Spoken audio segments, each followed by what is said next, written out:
capacity of the room is 42, and we're at 43. Can't hear you, Paul. I'm sorry, we have a couple of things on the agenda that have brought a number of people out. The capacity of this room is 42 per fire code. We have 43 in 42. with 42? Okay. That's not how you count. Okay, so the police chief tells me 42, I'll not recount. It's 42, so we're okay. If anybody else does arrive, what I may ask is, for example, we've got a number of people here from Kennedy Road that want to talk about dogs, and we've got a number of people here that want to talk about Goldmine Road, and all those people need to be in the room at the time that we address those issues. So I might ask some folks, for example, the Goldmine Road people to step out while we do the dog, and then I assure you we won't do anything. We'll make sure everybody's notified when comes back in, the dog people leave, the Goldmine people will come back in. So everybody gets their time. So we'll just play it by ear and see how it goes. The dog park was listed first, I don't know, so you probably follow the order of the agenda. I'm going to follow the order of the agenda, yes. So, we all set? Okay. I'm going to call the Boston Town Council meeting, July 14, 2016, to order. Please rise to the pledge of allegiance. I pledge allegiance to the flag of the United States of America and to the republic for which it stands, one nation, under God, indivisible, with liberty and justice for all.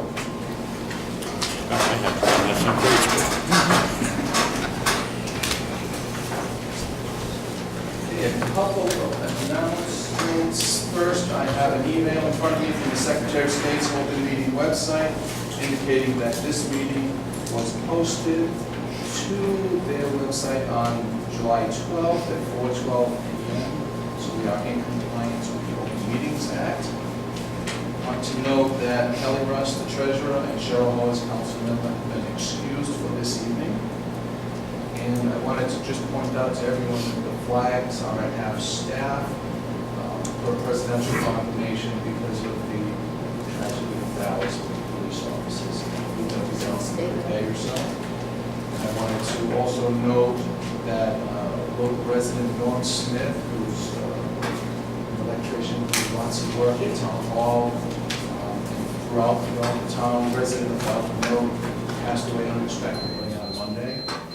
So I would like to ask for a moment of silence in honor and respect of the Dallas victims and Mr. Smith.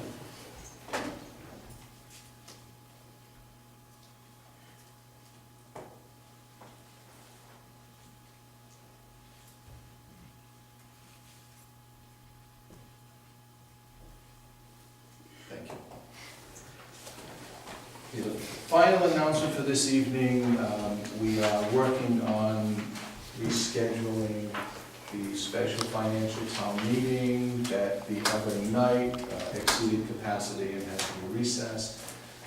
The tentative date for that is going to be Tuesday, July 26th at 7 p.m. in the Foster Gloucester Regional High School Auditorium.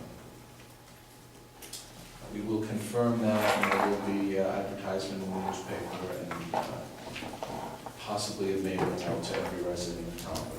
We can pencil that in. That's the date that the town moderator wants to have it, and the school's available. And we think July 26th, Tuesday, 7 p.m. will be when that happens.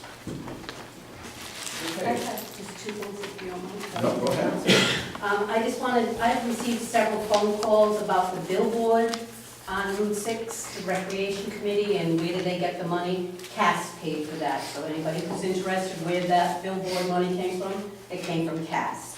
Also, the Department of Human Services has a school supply list that they have, and I noticed today when I was at Target in Killingly, school supplies will be tax-free from August 21st to the 27th, so if anybody's interested, and she does have slips in town hall if you're interested in that.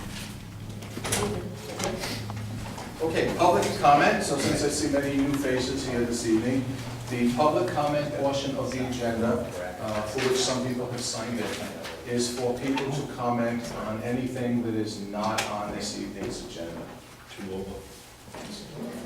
can leave the door open, I mean, if they can hear there, then that's fine. Since open doors anyway, Stacy. So, this is for people who wish to comment on something that's not on the agenda this evening, like a different item of personal concern. When we get, if you wish to discuss an item that is listed on the agenda, we will recognize you at that point. So, Audrey Carey? I'd like to know when we're gonna be going over to the townhouse, for our meetings. It's soon, we're doing the fire upgrades over there. We put some rails on the stairs. Is it gonna be available for, Flushing Old Homes Day? Yes, yes. It will be available for all owners. Right, so just soon. Yes. We tried to have the fire inspector come out this week, and that hasn't happened, so. Coming from the state, that hasn't. Bill Jett? It's just, I'm up for the agenda. Okay. Same thing with my wife. Carol Jett? Okay. Ian Smith? Yeah, I thought it was a sign, so I don't have anything to say. Sorry about that. Very good. Okay, moving on. Minutes. There are no minutes available this evening for our approval, and we move on to warrants. Payroll warrant number 51. I make a motion that we accept payroll warrant number 51 in the amount of $31,338.92. Second. Discussion? Hearing none. All those in favor? Aye. Aye. Aye. Motion carries unanimously. Payroll warrant number 52. I make a motion that we accept payroll warrant number 52 in the amount of $31,509.59. Second. Discussion? Hearing none. All those in favor? Aye. Aye. Motion carries unanimously. Payroll warrant 53. I make a motion that we accept payroll warrant number 53 in the amount of $40,139.86. Second. Any discussion? Hearing none. All those in favor? Aye. Aye. Aye. Motion carries unanimously. Thank you, Audrey. General warrant number 23. I make a motion that we accept general warrant number 23 in the amount of $81,570.83. Second. Discussion? Hearing none. All those in favor? Aye. Aye. Motion carries unanimously. General warrant number 1. I make a motion that we accept general warrant number 1 in the amount of $261,580.07. Second. Discussion? It should be pointed out that that's so large because of the Providence Water Authority. Providence Water Board repayment is $175,000 of that warrants. Further discussion? Hearing none, all those in favor? Aye. Aye. Motion carries unanimously. Monthly reports, we have one from the tax assessor. I make a motion that we accept the May monthly report from the tax assessor as presented. Second. Discussion? Hearing none, all those in favor? Aye. Aye, motion carries unanimously. There are no quarterly reports available this evening, no new business, no old business this evening. We move on to new business, additions and abatements. I make a motion that we honor the request of the tax assessor to make the following changes to the 2016 tax roll for motor vehicle additions, a total of $621.64. For motor vehicle abatements, a total of $1,042.25, and tangible abatements, a total of $319.30. Second. Any discussion? Hearing none, all those in favor? Aye. Aye, motion carries unanimously.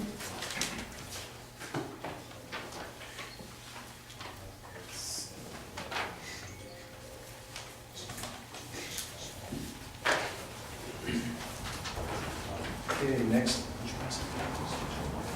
item on the agenda is request for Class F liquor license, Thornton Beagle Club. There are two requests. Do you want them heard separately, or can we say them both together? You can say them both together. If anyone has a problem, you can split them. Okay. I make a motion that we honor the request for a Class F liquor license for the Thornton Beagle Club for July 21st and August 7th. Second. Any discussion? Hearing none, all those in favor? Aye. Aye. Motion carries unanimously. The Recreation Committee notified us of wanting to use the yard sale on September 17th, but they never submitted it in writing, so I think we're just gonna carry that, make that a future agenda item. They requested it verbally, but we don't have the times and Yes, for some more information. we'll just carry that to future agenda item.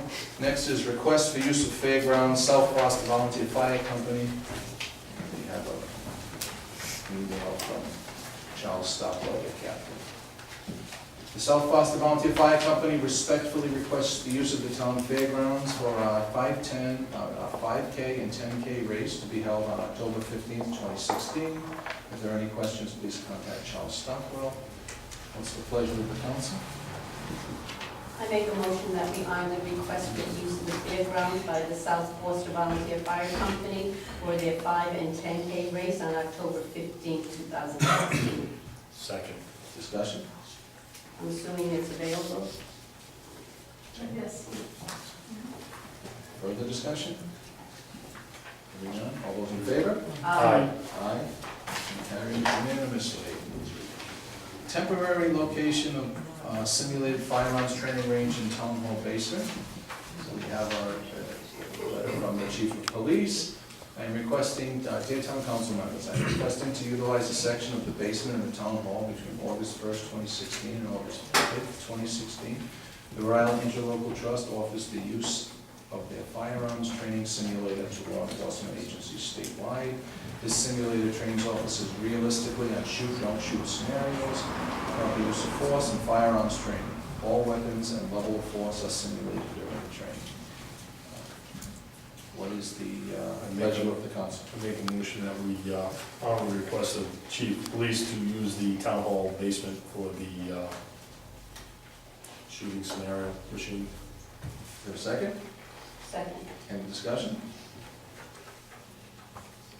Hearing none, all those in favor? Aye. Aye. Motion carries unanimously. Okay, item F. This is complaints regarding barking dogs at 61 Kennedy Road. So we have, the council all received a letter at the end of May from a resident from Kennedy Road. It's rather long, I don't know if I'm going to take the time to read the whole thing. 4 people outside that want to speak on this. You have 4 people outside who want to speak on it? Separate the Goal line to, Yeah, so we're going to do the Kennedy Road. So if anyone is here for the Gold Mine Road issue, if we could allow them to be here. We will not do Gold Mine Road until we get everybody back in.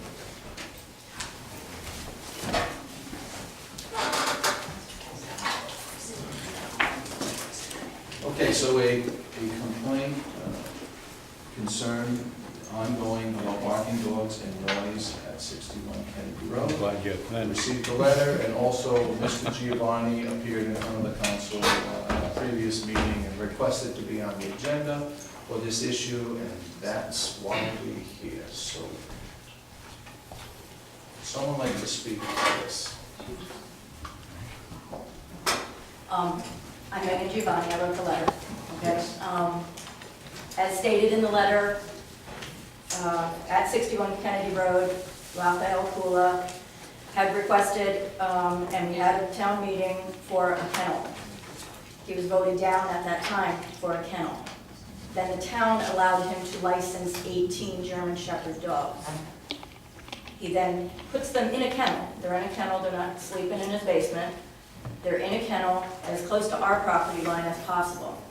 These dogs bark all day long, all night long. Apparently they don't go on a run where they go out and they come in. They're allowed access 24 hours a day. I told you in there, I sleep with a ceiling fan on 365 days a year so that I can sleep because these dogs bark all night long. I don't know, I don't understand why would you need a kennel license if you can license 18 dogs. To me, that's a kennel. So I'm making it very clear that my intention here is strictly because of the barking, strictly because of the noise. I personally don't care about him, what he does on his property. He should be free to do whatever he wants. However, he's shown total disrespect for every single person surrounding him. because he just doesn't care. So, to me, there are other areas where we can say, hey, he has boasted about himself that he is a breeder. He's, as I sent in there was a letter that he wrote himself saying, I am a breeder importer. He's running a business out of his property, which is not zoned business.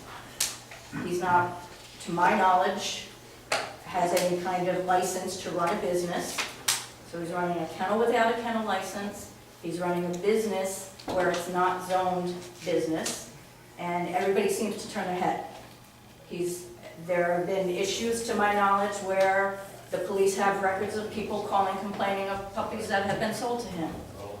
I don't understand where everybody says, oh, there's nothing we can do. How is there not a disturbing the peace? How is there not anything that somebody can do? Everybody seems to point their finger and say it's somebody else's problem and not ours. But we live with it every single day. It's made living at our home a nightmare, and other neighbors around there. I don't understand where does the zoning come in? We've called the dog officer, called me personally saying, there's nothing I can do. How can there be nothing you can do? I understand that there's no leash law per se in foster, but you're supposed to be in control of your dog. So to me, part of control means I can control the barking. I mean, get a bark collar if you can't control it. Keep them inside if you can't control it. Something needs to be done. And to me, the town has allowed this to happen knowing full well that they had no repercussion. Knowing full well that we was voted down for a kennel license for this particular reason. I mean, that place was packed. Everybody around there knows about the barking dogs, and there are people that are trying to sell their houses because they don't want to live there anymore.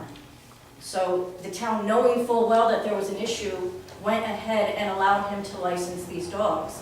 I guarantee you these same 18 dogs are not the 18 dogs that he licensed initially, and who knows how many dogs he has. So I don't get what part of a business this is not, that this is allowed to continue. I'm with her. I live on Calvin French Road. And we have to... Identify yourself, please, just for the record. Your name. Al Sable. I live on Calvin French Road. And I have to close my windows at night so that I can get sleep. These dogs bark constantly. I'm an ex-kennel owner in the state of Connecticut, which we had about 45 dogs of all breeds. And if we had this kind of disturbance, they would shut me down, completely shut me down, because of the state. I don't know how the state of Rhode Island is, but I'll tell you something. You just come over to Calvin French Road any time of the day, anytime, I don't care what it is, and you got dogs barking all the time, not just 5 minutes, 10 minutes, 24 hours a day. And that's, without a doubt, 24 hours a day. I mean, it's totally ridiculous. It disturbs everybody on the street, which I don't think is fair. And basically, it's not the dog's fault. It's the owner. The owner has to do something about it. And if the owner won't do anything about it, then the town ought to do something about it, or the state ought to do something about it. Now, those dogs are out there in this heat all day. They're out there in the wintertime when it's snowing all day. I don't know what kind of cover he's got. I've never been near his place. You can't get close to his place anyway. So, I mean, I would appreciate to have somebody with some kind of authority open his mouth or go do something about this. I really mean that. And I appreciate this. Thank you. We live on Calvin French Road too, and we concur, it's all the time. We had guests visiting from Wisconsin last week, and they're saying, how can you stand putting up with all that noise all day long? Your name, please. Denise Lane. Denise Lane. Yeah. Anyone else? Yeah, my name's Ross Ferrugia, 144 Plainwoods Road. I live 2/3 of a mile away from where this property is. the noise is unbelievable that far away. So we're talking a big radius here where a lot of people are being disturbed, an awful lot of people. It's wrong, it's unfair, and it goes on all day long. I don't hear it at night, but it does go on. It needs to be stopped. Something needs to be done. Thanks. Mrs. Carey? Go ahead. I mean, I have recordings of it on my phone. That's just a recording from my phone. And I can play it now if you want and just hear a little bit of it, but Why don't you go ahead and play it? it's, I mean, this is at 4 o'clock, 5 o'clock when I get home from work. I leave at work in the morning at 5 o'clock, it's barking. I come home, it's barking. It's just nonsense. It's just, something's gotta be done. Either there's a town, I mean, that's just from my phone. You know what I mean? I can turn it up louder. This doesn't have nothing in comparison to what we hear at my house on my deck. You know what I mean? It's just constant. It's like, it's unbelievable. Where are you? On Calvin French Road. I mean, if they're pets, they should be in his house or whatever, not pushed all the way up to the other side of his property. If he's making money or whatever, he's selling puppies, he's running a business out of his house.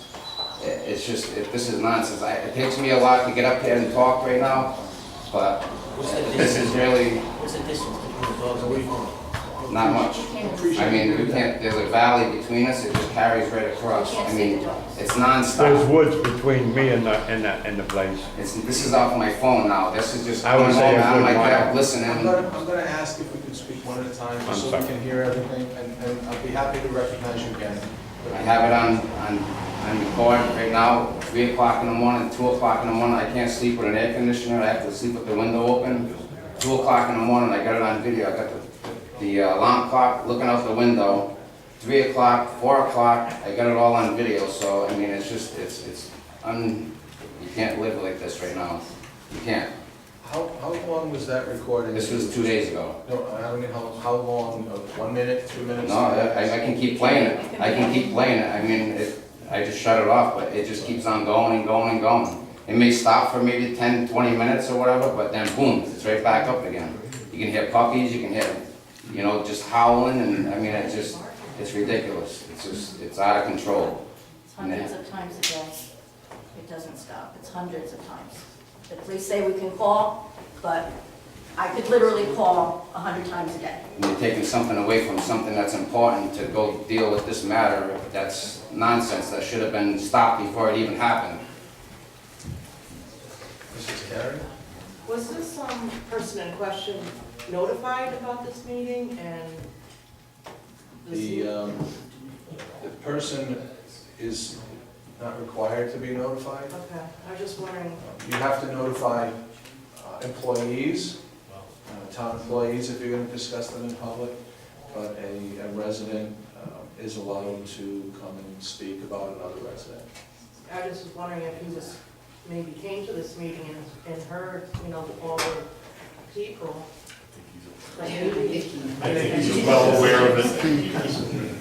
There was discussion, probably 4 years ago when we had. Yeah, I know, I was at that meeting, but I'm just wondering if maybe He he was should have present been at that notified meeting. and said, you know, and hear these people.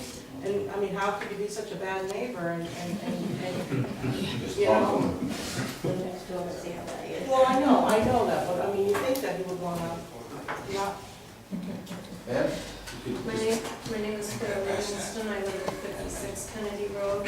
There are 2 other houses between our property and the dogs, although one part of our property wraps around and abuts their property. But we also are in this little valley, and the sound, the noise is just intolerable. And as Megan mentioned, it goes on and off all day long. And you can't even hear the birds singing when they're barking. And it's early in the morning, you know, it's 5 in the morning, I've heard it at 4 in the morning, it's 9 at night. I have a fan on all night long, so I can't hear it most of the night, but our windows face west, their house is to the south, and I can hear it in the bedroom, which is on the northernmost part of our house. And it shouldn't be. And if If you think of, I don't deny someone the right to have dogs, but they need to be under control. Those dogs are not under control. He knows that the neighbors have issues with these. He does not care. He can keep them inside, and for a period of time, since he first arrived 4 or 5 years ago, they were kept inside, and you can tell the difference. It's muffled. The dogs are not kept inside. It sounds like they always are outside. Sometimes it sounds like they are antagonized to get them to bark, and the barking isn't normal. It's like frantic, it's high-pitched, it's just not normal barking. If you think of why people move to Foster, I can think of 2 reasons. They want to do whatever they want without people bothering them. Okay, they don't want the police bothering them, they don't want the neighbors bothering them, they want to do what they feel like. But they also come for the peace and quiet. We don't have peace and quiet. We pay the same tax rate as other people who do have peace and quiet. If any of us in this area tried, in the area of the dogs, tried to sell our houses, we would not be able to. Anyone who would come to look at the houses, even if the dogs weren't barking at that point in time. Excuse me, I'm having trouble, I'm sorry. Thank you. If anyone bought the property just by chance that the times they were there to see the house, the dogs weren't barking, and then once they moved in and the dogs started barking, they would probably sue the former owner for misrepresentation. I would think it would have to be something that you'd have to put on a disclosure form. And ultimately, the town may not care about the residents, the town may say we don't have a dog ordinance, we don't have an enforceable noise ordinance, but at some point, if all these people can't sell their properties, the property values are gonna go down, then the town is gonna be hurting. So if you don't care for any other reason, and you should at least be concerned for that. Sir? Village address 56A, Kennedy Road. I agree with everything that's been said so far, and I know we've been down this road before, and it's hard to, make a law just because you can't do one citizen, it has to be townwide. And it's difficult to do that, I know that. And the problem is, it's just a neighbor that doesn't really care, doesn't respect the neighbors around him. And this is going back years, we tried to work with them and say, is there anything we can do? And like Claire said, there was times where it was okay. The dogs were inside, and whether or not there was fewer of them, he was taking better care of them, I'm not sure what. But unfortunately, he's not here tonight. But again, you probably doesn't really want to hear it, but it's just it's like a personal matter. He needs to, step up to the plate and work on keeping his dogs quiet for the rest of the neighbors. Anyone else? Mr. Sable? I have one question. Yes. Does the town have any laws that say you have to have a kennel license for X number of dogs? Or does the state have that kind of authority? The town has some ordinances. When we received this email, I forwarded this letter. I forwarded this to both police chief has received it, and the building and zoning inspector received it. And I asked them. I think you're going to need to speak louder with the traffic. I'm sorry. I know, I'm assuming people in the back cannot hear. Okay. So when we received this week, we asked the police chief to look into it. I spoke with the dog officer and the building and zoning inspector. And the building and zoning inspector spent a lot of time looking at the ordinances. And there's not a requirement based on number of dogs Right. for a kennel license, as you asked. Because this is an agricultural community, the ordinance says you can have 35 animals on your 5 acres. It doesn't say what kind of animals. So you could have 35 sheep, you could have 35 dogs, as long as they're all your pets. So the ordinance doesn't The sheep don't make noise. do the number. But there's a subset, there's another ordinance, and and it's not part of the zoning code, it's part of the general ordinances. It says if you are selling dogs, if you're a business selling dogs, then you need to have a kennel license. And what we received in this packet that at least I had not seen before is printouts from the website of the dog owner showing that dogs are being sold. Right, he is running a business. I'd like to add a little bit, because I remember the last one, and it was proven before that he was doing boarding, breeding, and selling. This isn't new. The other council refused to enforce it and make him get a kennel license. I think, at the very least, that's our first step in obligation, to at least require him to apply for a kennel license that is continued proof that he is boarding or selling and breeding. And this is his right here, so I think that is the very first immediate step we can take, is get some information to him that we have The proof that. issue is, if he applies, he's gonna get denied based upon his lack of care that's causing the noise. That's right. If we had it with a kennel license, we would have some hold Well, on. this is the point. We But can- because he has no license, we have no hold. Well, my thing is here is, that's our first step, to say we have proof you are boarding, breeding, and selling, we require you to apply for a kennel license. But then the penalty is we're pulling your kennel license. We've already been through that. And you're back to square one of an He argument. applied for a kennel license before, did all the paperwork and listed the amount of dogs. The council voted not to give him that. Based upon complaint. The same complaint. And then he went into town hall and registered all the dogs as personal pets. That's what happened back then. I wasn't there, but. There's a different, my point is, there's a different council sitting here. This has been going on and on again, so what I'm trying to say is, we should get him to tell him he is breeding, boarding, or selling, that he requires a kennel license, and he must come in and apply for a kennel license for what he's doing. And once he has that kennel license, Then you have some then you sort got control. Then the The ASPCA penalty can the is first then step. what? What's the penalty? It's a first We're step. gonna yank your license. hopefully by then I won't be deaf. Go ahead, Gordon. No, it's just, it's a very first step that we should at least go. I mean, it's a step in the right direction. I'm familiar when it first started, I've worked in the area since then, and I've kept in touch with some of the neighbors, and it did quiet down, but obviously, it's back at it again. He's a tough individual to deal with at times. There's also a penalty right now under section 10 of our kennel ordinances and general ordinances, and the penalty as of right now is $5 a day fine. That would go to the district court, because we don't have a municipal court here in the town, so anything that's a violation of our ordinances other than criminal would go to the district court, which I am at every Wednesday for the town, and I run that calendar. And that's fine, and the district court judge would hear that. The max the district court judge can impose right now, if we all went to court, proved what we're saying, is $5 a day. Is that per dog or No, it just a doesn't day? say per dog, it's $5 a day. No. Because this is probably written, That's 40, 50 years ago. They get Now, less if for we were dogs than they do to, kids. if we were to amend our zoning ordinance, my understanding is he'd be grandfathered, and any new changes wouldn't apply. ex post But facto. if we were to amend our ordinance to increase that penalty, would the new penalty apply to them?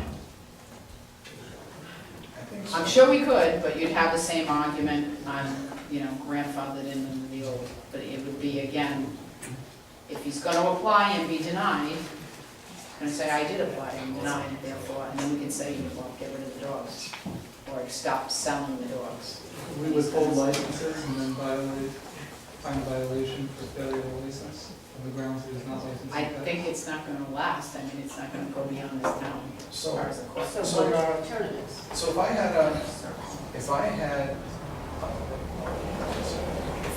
I applied for a liquor license and I did not get one, Well, I I don't was think we should mix denied. liquor though. No, I applied for some other I license. know what you're saying, John, but I've got a license to install septic systems. Prior to me having a license, there was no bite if I put somebody's septic system in, DEM really couldn't do anything to me. Now that I have a license to install, they can regulate. Without it, they couldn't. That's right, that's the word, regulation. I mean, right now, he has nothing. He can do as he damn well pleases at any time, day, noon, night, no matter what. Certainly would have been better had he had the license. Yes. Has anybody spoken with an attorney about bringing a private nuisance? What, this guy here? He tells you mind your own business and nothing you can do about it. That's, my other thought is, most neighborhoods, when they have an issue like that, we would call it a private nuisance.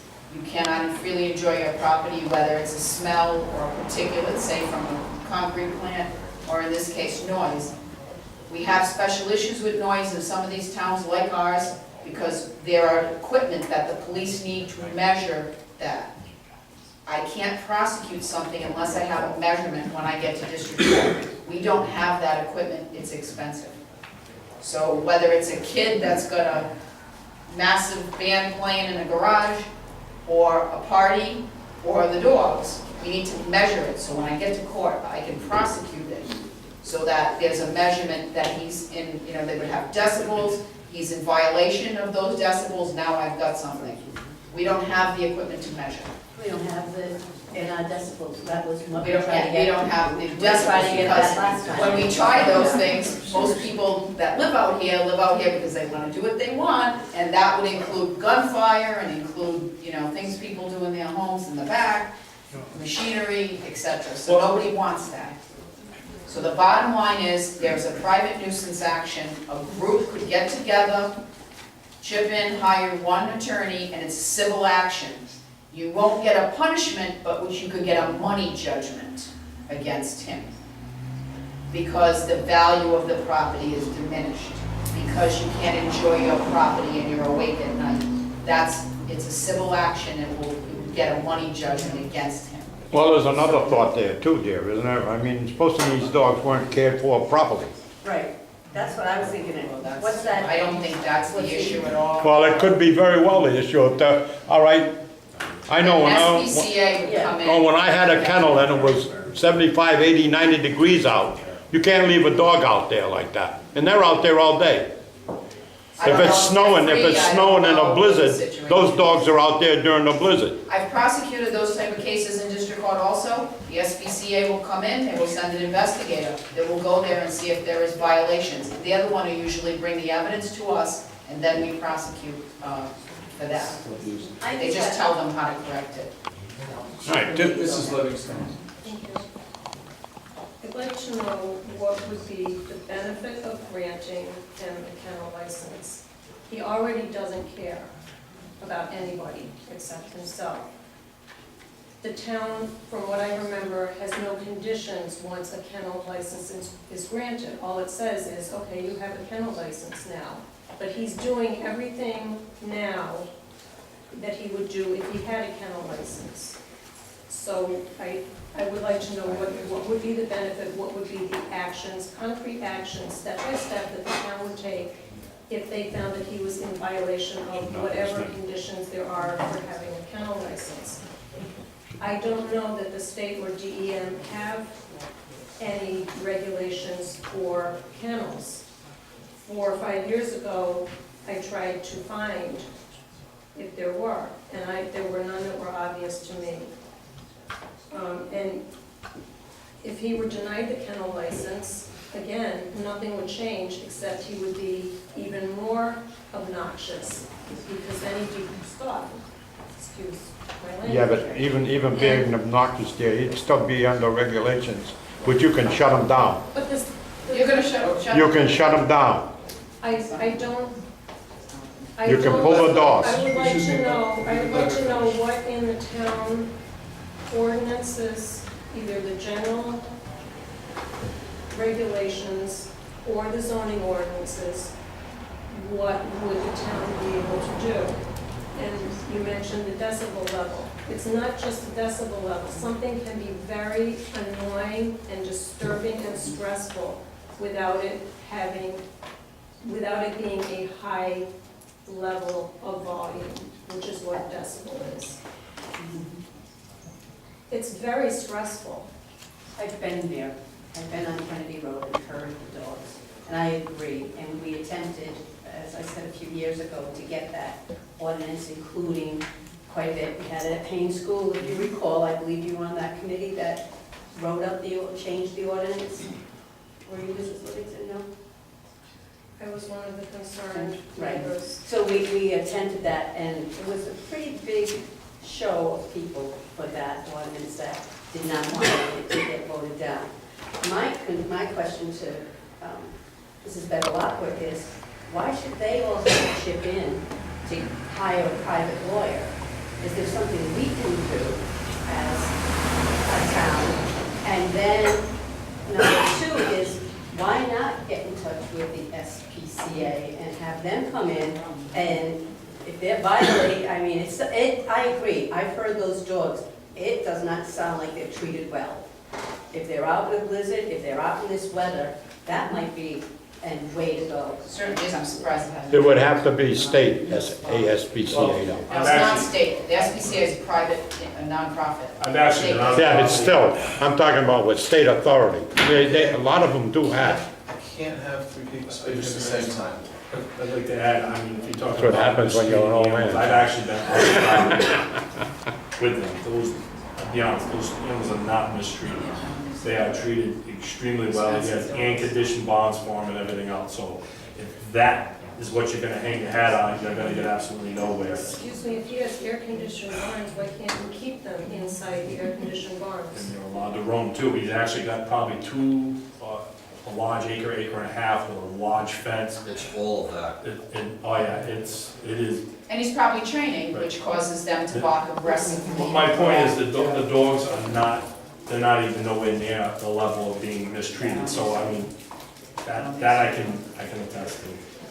Well, I wouldn't say they were being mistreated, sir. I'm just saying, in other words, what you're saying, he's got the whole backyard, whatever he's got, all fenced in and are out there all together. And they're all German Shepherds. And they're the buckiest damn dogs there is in the country. And he'll prove that to you. I mean, if you know him that well, you know those dogs are barking 24/7. They're not just barking 5, 10, 15 minutes. They're barking 24/7. Go ahead, John. So I think what we can do is find out if we can increase the fines and whether the increased fines will apply to him. Changes to the zoning ordinance would not, because any new law, he would be grandfathered in. If he's not violating the zoning ordinance now, anything we pass now would not apply to him. What is the fine for? It's for any violation of the kennel license, so. Which is what? Which is selling, breeding, and training that he's advertising. I wasn't the solicitor at the time, but if you show me, which I'm seeing now, that he's selling, breeding, and training, that is a kennel. Not by the number of dogs, not by where he keeps them, but by the fact he is acting as a kennel, either boarding dogs, this is what I'm just following our ordinance, or the selling, breeding, training is a kennel business, it's a business. Therefore, he has to have the license. If he refuses to get the license, or he can't get the license, then we fine it. Well, wouldn't that So any violation of it, including not getting it, or getting it and then not upholding what you were told. So then he's going to shut down his website Tell and him say, I'm not Yes, selling them probably. anymore, and he's gonna continue. And here's what happens, everybody sees the ordinance changes and stuff, and they all show up, and they're all upset that if their dog barks, they're gonna get fined and absorb an amount, so it kind of, and this is what happens. And the other thing that I would encourage, so that's what the town can do, but I would strongly encourage you to work together to hire an attorney to see if you have a nuisance action. Even if you don't go through with the entire lawsuit, you might be able to get him to the point where he's willing to negotiate a settlement with you, to agree to keep the dogs indoors at all times. Come and live with us. Meet him. I know him because I've met him before. So I know exactly who he is and how he speaks. But I'll And he's say, spoken in front of the council before. One of the thoughts that just crossed my mind when you said hire an attorney, which does shift the burden to them, is we give grant money to that nonprofit group that is supposed to help neighbors and peace citizens of this town, and they have come in on dog cases. So I'm wondering if we get one or two neighbors to speak to them, I don't see why they can't, they're like an ACLU type group. I don't see why they couldn't, the nonprofit, represent them. that's a great idea. Yep. Are we also going to try and enforce the kennel license and request that he come in and apply for a kennel? He has to be violated, and I'll be more than willing to do it in district court. So, I mean, I'll give it the shot. Get everything we have and we go into But district he's court. already applied, so doesn't that $5 a day go back to when he got denied? But he's never been cited. He's never been cited. So the $5 only comes And I back. spoke to the building inspector today and agreed with him that really, at this stage, for what he's capable of doing in his authority, it's not the building inspector. We're going to have to ask the police, like we do with other cases that are non-criminal but still handled, still ordinance stuff. We have to cite him. What if he pays the $15,000 fine I every said the same year? thing, it's a business expense. Probably. So if he sells 2 dogs and he's paid off the fine? That's why candidly, I think the private nuisance is a much stronger position, argument to bring against him than, The money judgment is what you're all saying, many of you, and anybody you can get to come in to say, my property values have gone down, I can't sleep, I can't enjoy my property, I can't hear anything else, and all of that is actionable, and you get a money judgment, civil judgment. The burden is not the same, it's much lighter, and it's happened, we've seen it, it's the same thing if you have a neighbor that's, you know, one neighbor, with another neighbor doing something in their property that's disturbing. Usually. Wasn't there one in Cranston with a bird saying something? Yeah, in this city, usually you get more of The it. bird was saying insulting things. Yeah, And I yeah. don't think that was successful. No. Not always, it isn't always, but this one here is, you know, Yeah. is legitimate, and It's not just one neighborhood, it's an entire neighborhood. and you were all there first. well, and you can prove, you can literally prove, like you're saying, I agree with you, there may be an affirmative duty to notify someone looking at a home that there's that nuisance. Mr. Bosquet, I saw your hand. Sure, Nick Busquet. I think we recognize that if we make this about dogs, it's gonna infringe on people who know how to treat their animals. If we make this about noise, it's going to bring out people who want to target practice in their backyard and really shouldn't get tangled up in this. I think this needs to be about kennels, and I would suggest that we could rewrite our kennel licensing ordinance so that it is dated, and then after it is rewritten, we can invite him to apply. He would no longer be grandfathered, and he would be subject to the new kennel ordinance for all future applicants. Good idea. I think that's brilliant. Yeah. Mrs. Lamb? Yes, do dogs have to be licensed in Foster? Yes. So if he's running a business, these 18 dogs that he's licensed, how do we know that it's the same dogs? Maybe those dogs are sold and there's new dogs coming in. There's more. So maybe we don't have to do all this, you know, But the only penalty for the non-licensed dogs, is there a limit to the number of dogs a person can have? And I know in some towns, you can have 3 dogs. 35 or 40 acres. 35. But he has 20 acres, so he can have. Probably would have more. But how do you know, I have to prove, when I go to register my dog in Sterling, I have to prove, I have to bring his rabies license, has his name, his weight, his blah, blah, blah on there. So I have proof that this is my dog, and this is his rabies license, his vaccine, da-da-da. So how does the town know? And again, how many times has the dog officer come to confirm that that's the actual dog at your residence? Since it's like an enforcement. So is there a way that the, you know, he's obviously selling dogs all the time. How do you know that? And on that, I think we can force them to the table to apply for a kennel license. And then there's a little bit of oversight once you have a license. Is there any penalty for running a business without being licensed? Because you have proof. $5. That's it. the kennel, That's the kennel, That's it. specific. The $5 a day, that's what she did for. So we do have, I think we have 2 viable options. John's, Restivo said that the penalty, that may very well be, you can raise the penalty without touching the rest of the ordinance. Therefore, anybody that would fall under that would have to pay a new penalty. That doesn't unfairly target him. And rewrite the kennel license. And/or, I like that a lot, rewrite it, because he doesn't have the kennel Right. license. Rewrite it for anyone who applies, and then he gets cited because he doesn't have one, and say, now you have to apply. The only thing he can do, he would have to suck up the penalty if that's the case. I just have another question. You can have then in Foster a kennel on a residential property, that's correct? Agricultural. Oh, it's agricultural. So they're almost all agricultural, It's residential. farm animals, not domestic animals. If you get the license, I think that's the answer, if you get the license, yes. That's another thing too, because the kennel license, when I used to have a kennel, was $150 a year. And I had to show proof on every animal that come in from all over the state or country, because I was a professional handler. I went through hell, and I had to give it up eventually because it was just a lot of headaches with it. I think the state has kennel regulations, but they define a kennel as other people's dogs coming to stay.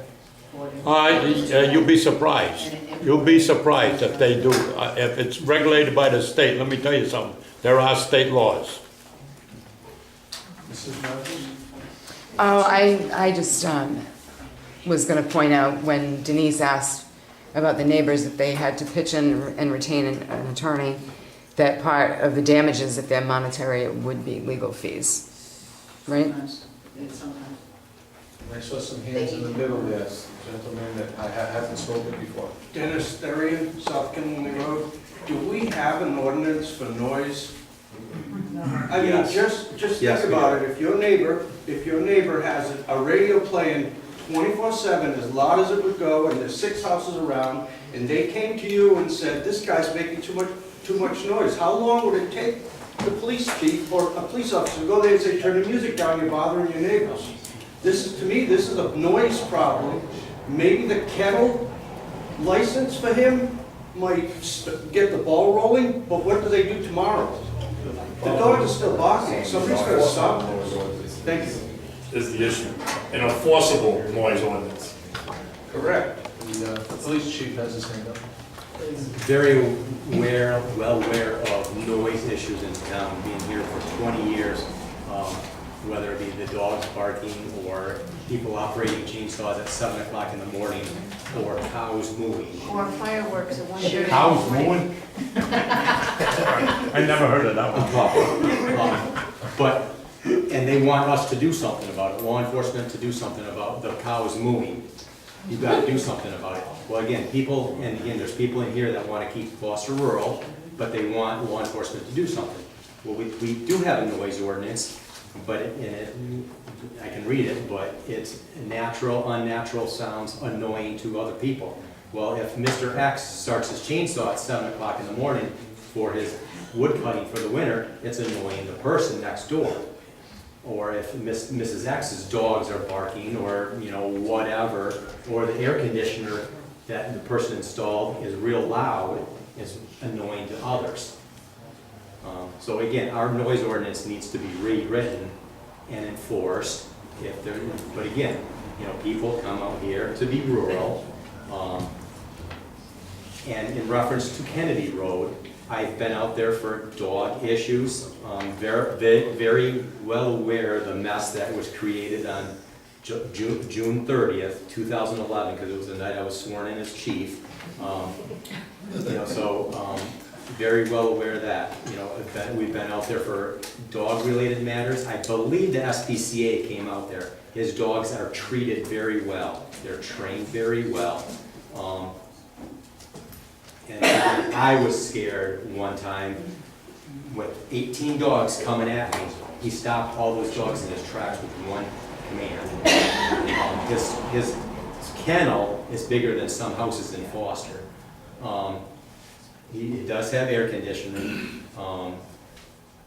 The dogs are trained. Yes, we're well aware that he sells the dogs. But back to Mr. X, who has a lab that has 3 litters a year, he is selling his dogs.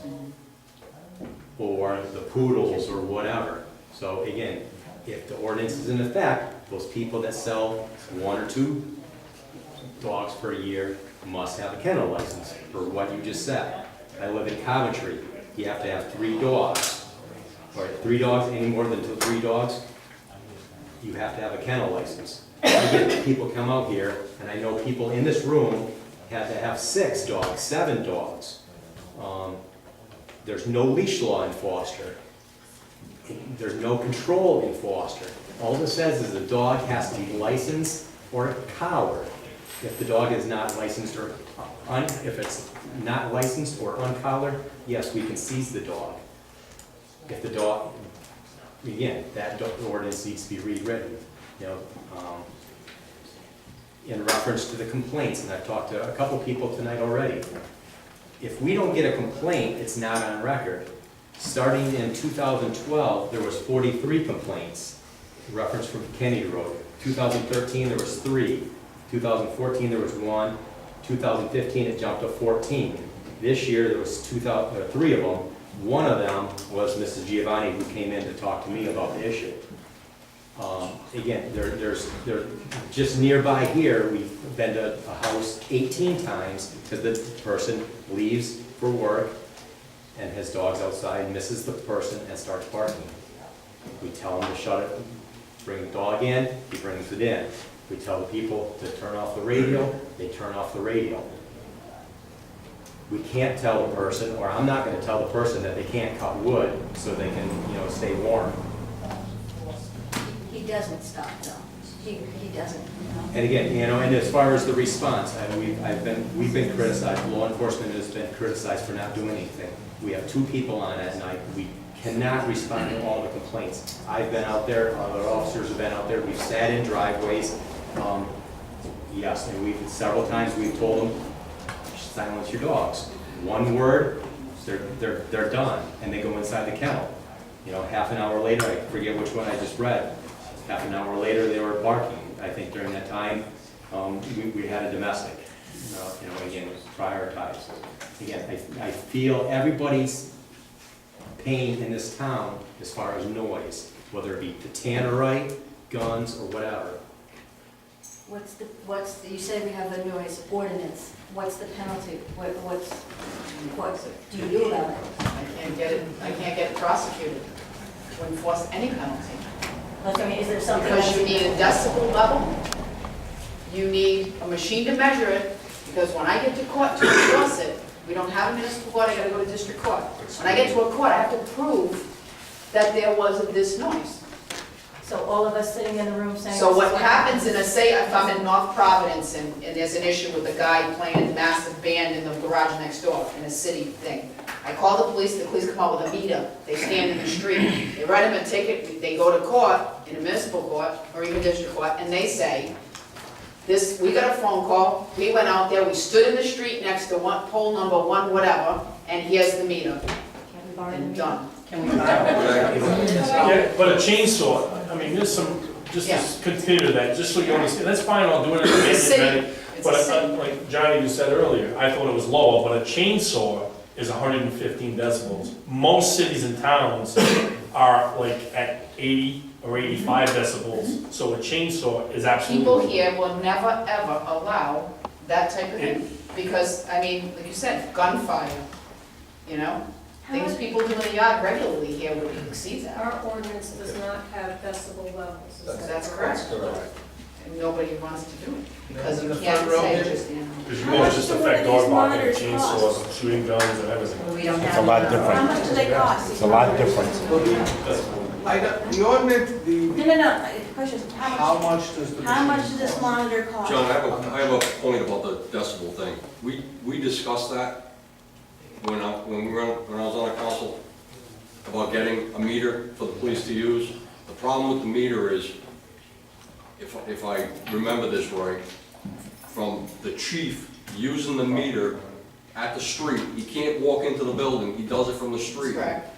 It would never read high enough, am I wrong? Probably, I mean, again, It wouldn't read high enough to get you what you want. In other words, you'd have cows that would be violated, chainsaws that would be violated, dogs that would be violated. Sound changes, that you get, if you're standing next to it, yes. One of the issues that we've been faced with. I'm not saying that. No, I'm really, not saying the dogs. I don't know the cost. Whether it's $500 or $5,000, if the town decided to go that way, we put it in the budget and we get the equipment. So it's not gonna be $100,000, but I don't think the cost of the equipment is so prohibitive that the town couldn't do it. It's what we are saying is, we face these issues so frequently in this town, where our ordinances and our zoning regs, they were all written back in the 1960s. They were a bit touchy-feely, there's lots of gray areas, and when you try to enforce it, one of the things in our noise ordinance says, if it is if it's a sustained, unnatural, and annoying noise. What is sustained? Right, what is unnatural? Somebody could say a dog is natural. You want me to read it? And there's no question that some of these things need to be addressed. We're trying to address ordinances, we're trying to, we've addressed a number of them this year. We are going to financial town meeting to try to address some. So many things are outdated. So let me just read this. It is hereby declared to be a nuisance, and it shall be unlawful for any person to make, cause, or suffer, or permit to be made or caused upon any premises owned, occupied, or controlled by him, or upon any public property, public roadway, or thoroughfare in the town, unnecessary noise or sounds by means of the human voice or by any other means or methods which are physically annoying to persons. So the first problem I see with this is, what's an unnecessary noise? They're gonna fight us. My dog is barking because someone walks down the road. That's what I want him to do. That's a necessary noise. And that word in there makes this a problem. By any other means or methods which are physically annoying to persons, or which are so harsh or so prolonged or unnatural or unusual in their use, time, and place as to occasion physical discomfort, or which are injurious to the lives, health, peace, and comfort of the inhabitants of the town. That works. I think we've addressed all of that tonight. Every person in here has addressed that. I'm listening to that, and that's exactly what we're saying to you. I don't see how if a group of us...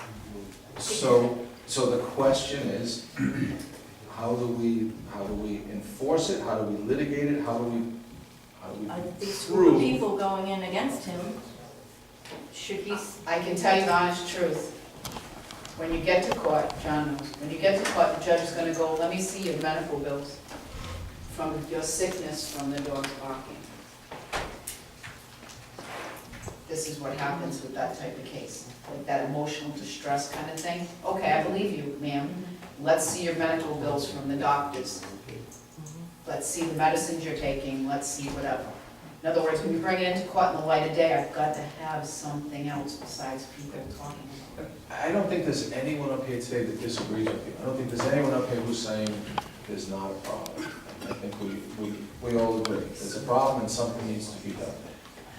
And we're trying to figure out what is the appropriate course. What's the appropriate course to fix this once and for all? I know personally, if it was my neighborhood and people were complaining about my dogs, I would like to be a good neighbor and I would work with them.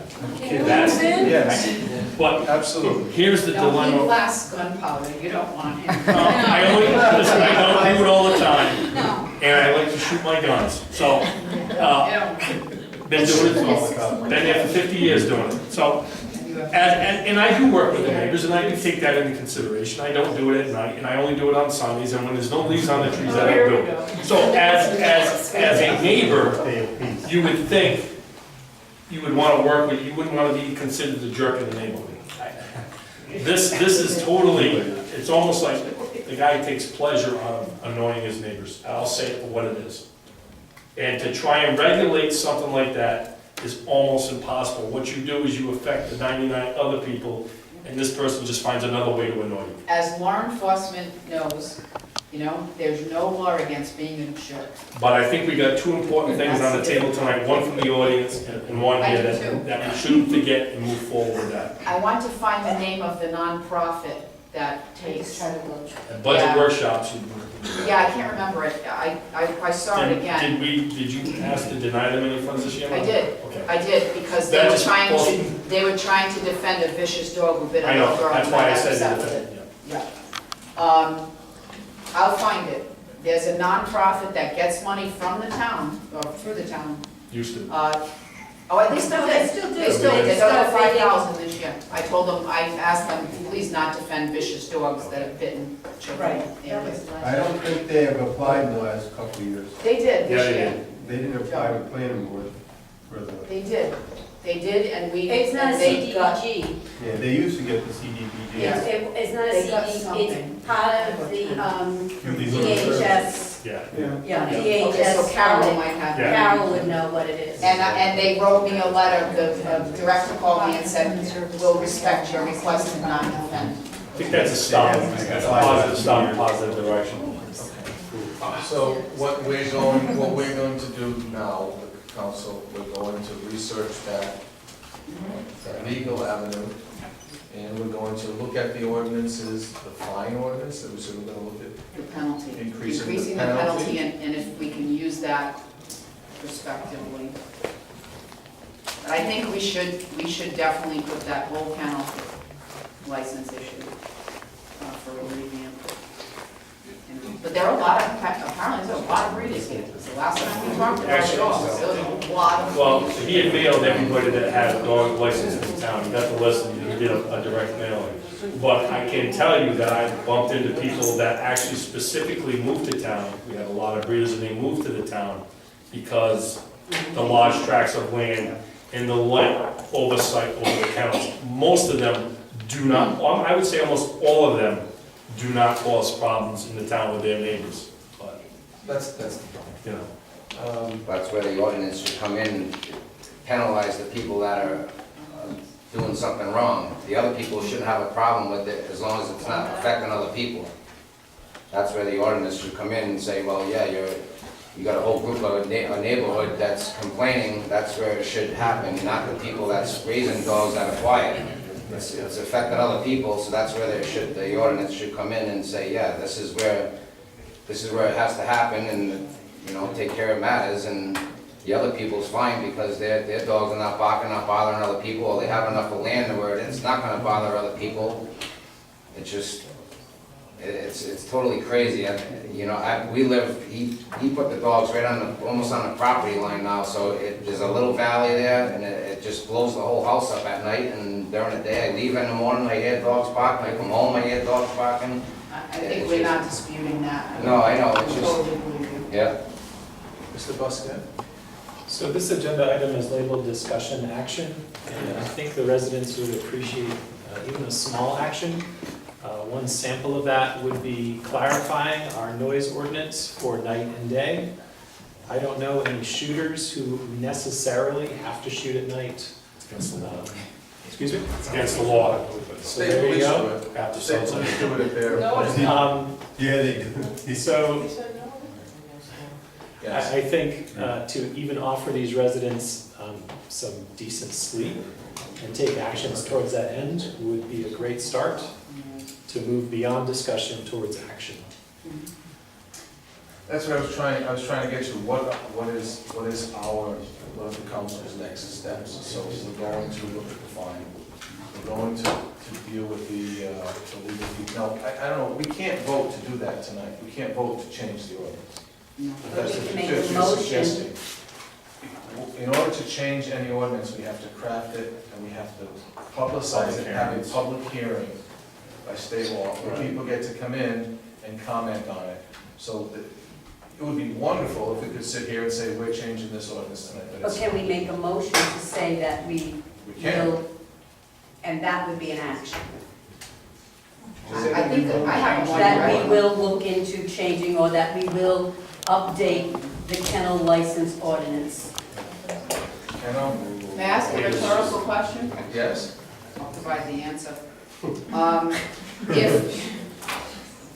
If a non-criminal ordinance, if one of, any other ordinance is violated, if there's a violation, I believe that we send the police out, we see the violation, they cite them, and then because we don't have a municipal court, we send them to district court, correct? Yep.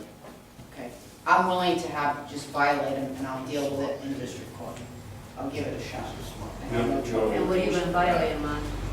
Well, we have, again, see, the issue here is we get him to district court, because, you know, now if he defends himself and he has to hire a lawyer, that could make some difference. But even though we can't enforce as well, we still have noise that's disturbing 24/7, all hours, so say it fits under the noise ordinance. Give it a shot. The court might, more than likely is gonna say you don't have enough, you can't, prove, but I'll march you all in there. And you can be heard. And he may have to hire a lawyer. He may represent himself.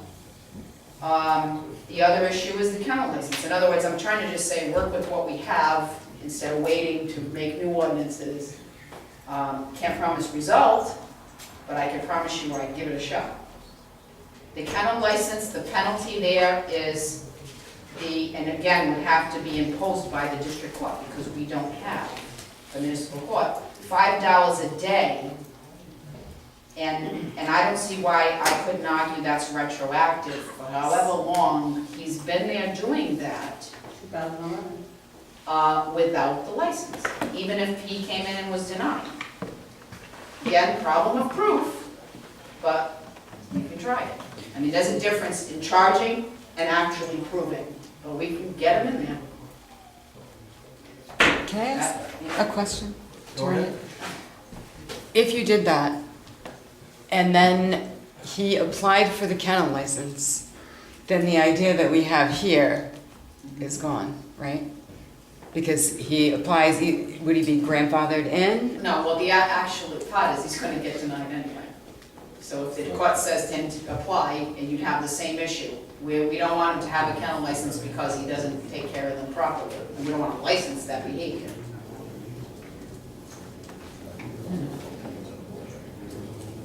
I mean, So can we have two things going? but you also, he's going to claim that we're targeting him with whatever, right, so. Well, I don't know if we're targeting, we're responding to a concerned citizen. A concerned group of citizens. Yes, neighborhood.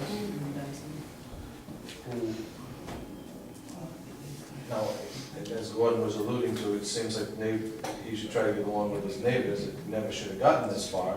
When his kennel license was denied years ago, why wouldn't a reasonable person try to accommodate their neighbors? I bet if you locked the dogs up at night, so you didn't hear anything between sunrise and sunset, sunset and sunrise, that it would be a vast improvement. But he doesn't seem to even want to consider doing it anyway.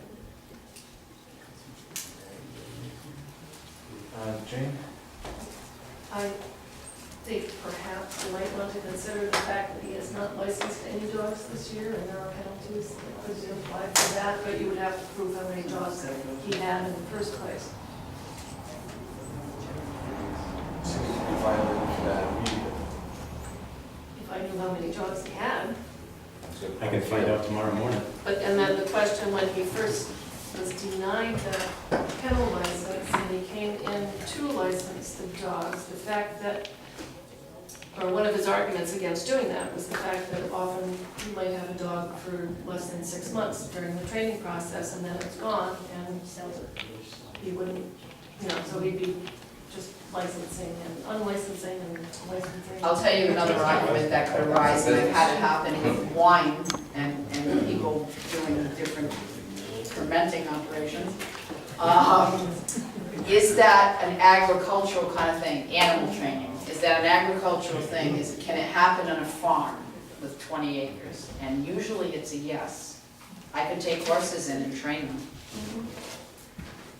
But it's a business that's commensurate with the farm area. It's that right to farm argument. But wouldn't it fall under the kennel license if you're boarding? If you're boarding, it's different, but I don't think that's an issue. Training and boarding is. Yeah, I don't think that. He's probably training himself. So he could say he's training and circumvent the boarding issue. But he also has purebreds, and that's part of the requirement for the kennel ordinance is if you have thoroughbred dogs, or purebred dogs. It's in the state. In the state law. And he also is, I know it's with equines, you have to confine those dogs for a period of time if they're imported. So labradoodle wouldn't work out. No. Well, I guess it would now, it's probably, that's There's a lot of considered them. And be confined for a period of time, yeah, Within your property, yeah. of separated. Our ordinance for kennels does say that kennel licenses shall be issued by the town of Foster in two classes. A Class A license shall be issued to keepers of thoroughbred dogs kept for breeding purposes and for sale either on the premises or other commercial outlet. How is thoroughbred defined? Purebred, I believe. Because I don't believe those dogs are AKC recognized. But they- German there are- Shepherds? Those are long-coated Yeah, German Germans. Shepherds. But there are different breeding registries. I have Border Collies, and it was the American Border Collie Association, Fort Tooth and Nail, to keep them out of the AKC. Those aren't American Shepherds. Oh, they're long-coated. They're not mongrels. No. I think we could find out some list somewhere that it's a breed of dog recognized as a. And the second class of kennel license we have is strictly for animals. It would seem that if the people here are willing, going to district court is a good way to get his attention. It's a whole lot different, or it would feel a lot different, when you are being taken to district court as opposed to being taken to the cafeteria at Payne School, you know, or the townhouse. It's I think you would get his attention. I have a follow-up to that, and my question was, but if you go to district court without the expectation that you're going to have a strong case, right, so you make a presentation, what are the ramifications? It's like, you lose, then what? Where does that leave the situation? He'll be a nightmare. He does what he's been doing all along. Is that any worse than it is now? Well, that's what I'm getting at, like, so maybe there is some prep time that should happen with the ordinances and whatnot, so that you're not jumping the gun, even though I know everybody wants action, you wanna feel like something's happening. But if it's gonna blow up in your face in the long run, perhaps it's better to kind of bide your time, get your ducks in a row, and then go with a full case. Okay, so I think, Chief? And just one thing on the enforcement, which the solicitor would be defending our case at some point. But, you know, and again, being in law enforcement over 30 years, seeing the justice system, you know, the question it gets asked all the time, officer, what happened when you arrived at the house? I asked him to put his dogs in, and he complied. And you fined him, or you summoned him, we're gonna be requesting of you, you know, sworn statements, you know, to show up, to go into court, to be either subpoenaed in court, to testify in court, if it got to that point. And again, I have no problem enforcing, you know, an ordinance, but, you know, again, to everybody in here, this, you know, may open up the person that doesn't like the chainsaw, you know, at 7 o'clock in the morning. You know, because of our ordinance. So what I'm, you know, asking is, you know, that the noise ordinance be looked at, the animal control ordinance be looked at totally, and, you know, the dog license, and make it all encompassing, you know, and animal control with all the different sections. I've looked at West Greenwich's, I've looked at Jamestown's, you know, again, it is a pain in our butt, you know, some of these ordinances that we don't have enforceable action. Again, we have no problem doing it, but again, there's gonna be ramifications, you know, if we do it. Chief, in the ordinances that you looked at in the other cities and towns, is there a separate, you know, noise section? Or is it just Again, physical you control know, of the animal? A lot of these smaller communities, and again, I don't look at Cranston's or Coventry's or whatever, but again, it's gonna affect people. You know, it's gonna be an effect the Foster way, you know, that I've heard for 20 years. You know, as far as the animal controls, the leashes, again, one of them, and I don't know what it was, Jamestown, Richmond's, you know, that the animal must be in control, not necessarily leashed. Some communities say until 6 o'clock at night and then you can be leashed. But, you know, again, to prevent the dog from running from South Killenly Road to Cucumber Hill Road every day and making a trash run, you know, that dog in my mind is not under control. But, you know. A dog running into the street after a child is not under control. They look at physical. Well, we have no problem doing vicious dogs, I know that. But I mean, but the statutes or the ordinances go to physical control. They don't touch the noise issue because it's such a difficult issue. And again, back to real quick to the justice system that we all live in, is what happened? Well, he shut off the music. And you arrested him, or you fined him, or he brought his dogs in. Okay, so I think what I've heard, that what we're committing to do at this point, the solicitor's gonna look into that legal aid organization to see about legal representation for the group. I would put them in touch with Di Giovanni or Giovanni. Put them in touch with you first, because you're The solicitor will explore whether it's prudent or not to bring this to court at this particular time. The council will look at the ordinances that we discussed this evening, the kennel ordinance with regard to conditions and fines, chief mentioned animal control, noise ordinance, we'll look at those, see what we can do. And the chief's gonna find out if his dogs are licensed. Yeah, and I'll go out tomorrow morning and speak to him and see if he can work with us, work with the neighbors, you know, about keeping the dogs in after a certain time. You know, and again, he's got a big enough kennel that, you know, they don't need to be running all night if that's what he's doing. Okay. And Ms. Giovanni, are you gonna be the contact point, or do you? I can be, that's fine. You can be? Okay. Is there anything else? It's a difficult issue for us, obviously, to deal with under all the different state laws and what it says, and what it doesn't say. We'll move in a few directions and see what we can do. There's nothing further. And for me, Yes. based on knowing this was on the agenda, I've already started collecting noise and kennel ordinances from the town clerks in other towns, so that we can compare and maybe see if there's any adequate language that would be helpful to us or not. I'll be collecting it, We'll disseminating look it. at them. Yeah. Could I make one last suggestion? Absolutely. When you're considering the ordinances and reviewing them, as the chief mentioned, people in the town would be affected by a dog ordinance, they would be affected by a noise ordinance. And I think no matter what you propose, no one would agree to a change. How many kennel licenses are there presently in the town? One person has a kennel license. If you focus on a kennel license, changes to the kennel ordinance, working with that individual so that they're not harmed, assuming that they're a responsible, good neighbor, then that may be the easiest way to get something to work with. And then later, work on the dog ordinance, the noise ordinance. The person with the license is fine, because they have a license and they've got it under the prior. Just, okay, so they would be Ordinance. grandfathered by the previous ordinance? So they wouldn't be harmed. Well, they don't have any problems because. The issue is there's no probably- complaints, this is the only person. There's probably a lot of kennels in this Oh, town yes. that aren't.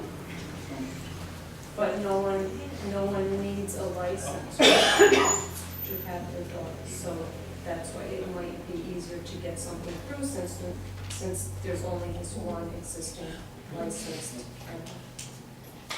Thank you. That's similar to what Mr. Busk is. I can tell you, I have sat through the council trying to do a noise ordinance, and it ain't pretty. Every chainsaw, gun shooting, everybody was there. It was everything, yeah. Anybody with a motorcycle or a gun or chainsaws, it was crazy.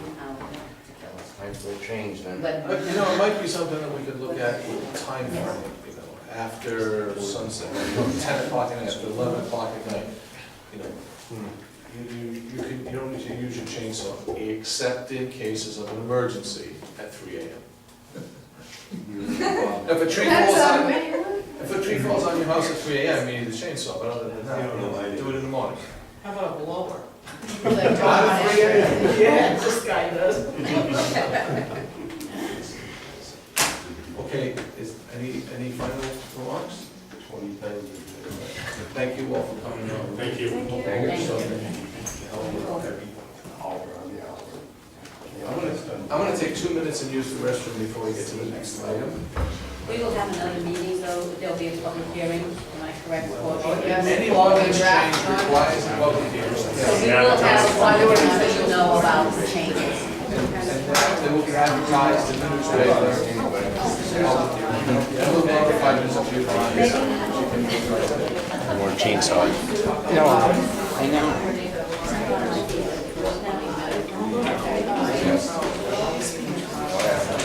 We can make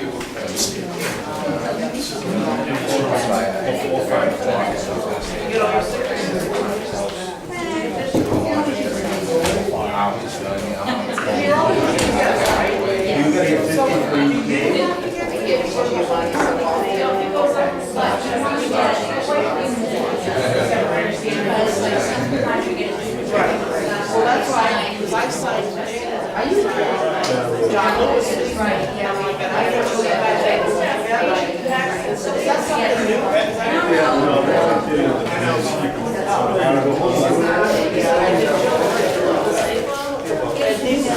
Because he's, do you have an email? That's the only thing I do is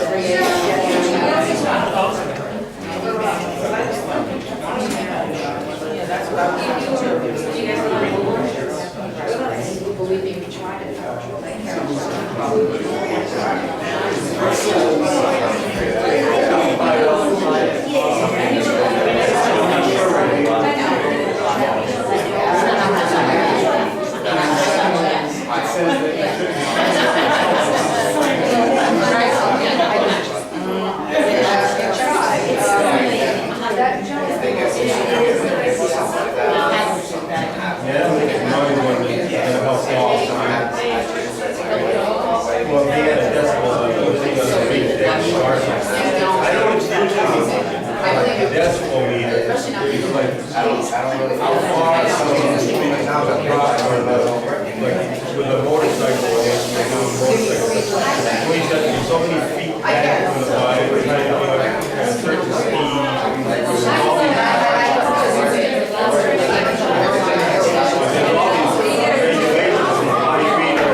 Yeah.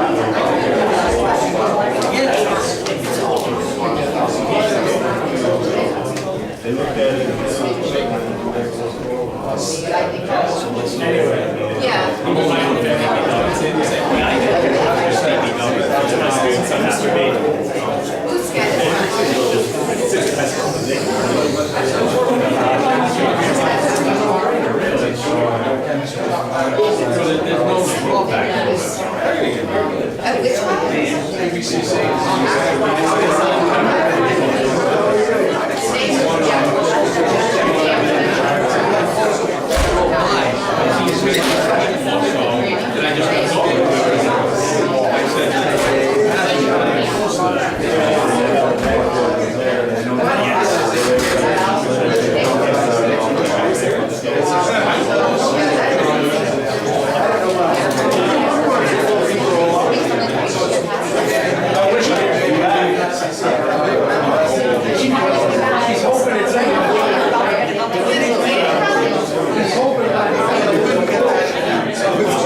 I wish we had glasses.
Okay, we'll get back into session here. So the final item under new business this evening is maintenance of Gold Mine Road. So I'm going to just explain for everyone what's happened, what's been going on, and then we'll open for public comment and hear everyone's concerns. So Gold Mine Road has a section in the middle that is unmaintained, has been unmaintained for a while. The town received a request on May 23rd, a request that went to town clerk, DPW director, and myself to open that section of Gold Mine Road. We received it from a new resident, Greg Coffey, who happens to be here this evening, who's building a home on the unmaintained portion of Gold Mine Road. So we have a number of roads in town that have unmaintained sections for various reasons, but essentially I think the town has just neglected certain portions of road where nobody happens to be living and doesn't formally abandon them, they just neglected them. I can think of two sections of Central Pike, a piece of Weatherby Road, a piece of Strait Hollow Road, Tom Woods Road, a piece of Rickard Road, obviously a piece of Gold Mine Road. If I look at a map, I can probably come up with some more. So there are these little bits and pieces scattered all over the town that are not currently maintained because no one lives there, nobody cares. So when we get a request like this, and by no means is this the first one we've done, the first thing that has to be ascertained, this is done by the DPW director, is that a private road? The private roads we don't maintain. Is that a town road? So the DPW director did that. We have a couple of maps here that demonstrate that it is a town road and it has been a town road for, we have the map from 1855 that shows it going straight through all the way from Harrington to Cucumber Hill Road on a map that was done by a civil engineer and registered with the district court of the state of Rhode Island. We also have a second map that indicates from the references from the surveyor Goldmine Road is a public road of varied width. So and from Rhode Island GIS, Geographic Information Services Systems is United States, that map again shows that the road goes entirely through. So the first question is, that needs to be asked, or that is asked when these requests come in, is this a town road? And the maps provide the providence that it is a town road. It says pretty clearly on all three of those maps that it is. So then the town charter gives the Public Works Director the responsibility for upkeep of town highways, bridges, other public works, town recreation areas, etc., Public Works Department. So the Public Works Director, once they make that decision, or that finding that this is a town road, this is a town responsibility, that there is now, it hadn't been for 50 years, but there is now a request to open up that road, then he has the duty to do that under the town charter, to go ahead and do that. So he did make some consultations. He chatted with the police chief and the fire chief. Talked to myself as well. You know, this is something we're going to do. I looked at the maps. It makes sense. It's a town road. You're responsible. Then fine. You've got to go ahead. The police. The next question on that particular road is, or any road that we have a request like this, is do you open only as far as the next driveway? Or do you open the road, in this case, the full length, which is roughly 300 yards on this unmade portion of the road? The town is mobilizing equipment and mobilizing staff to start the work. At least having to go to that driveway, is it efficient to do the rest of it all at once when we're out there? Does it make sense? Does it make sense for public safety? And that was a question that we asked of the fire chiefs and the police chief, and universally, the police chief and 2 fire chiefs in town, and I have their letters here if anybody would like me to read them, advocated to open that road the full distance for fire protection, emergency vehicle access, being able to truck water into any fire that might happen up there. So based upon those investigations, the Department of Public Works initiated work at the Harrington end of the road just before 4th of July weekend. A couple of days, I believe. They worked there Wednesday and Thursday, or Thursday and Friday, 2 days that week before 4th of July. And at the time I was away in Maine, I received an email from Mr. Busquet, who asked questions, what's going on, he had some concerns. I responded back to him, essentially like I said today, that it's a town road, and that we'll open it up. I'd be happy to meet with him and walk the road and talk his concerns. And he indicated, and to the town clerk, he indicated somehow he preferred to make the conversation publicly, come to a council meeting, everybody hears it. Some folks talked to Mr. Franco.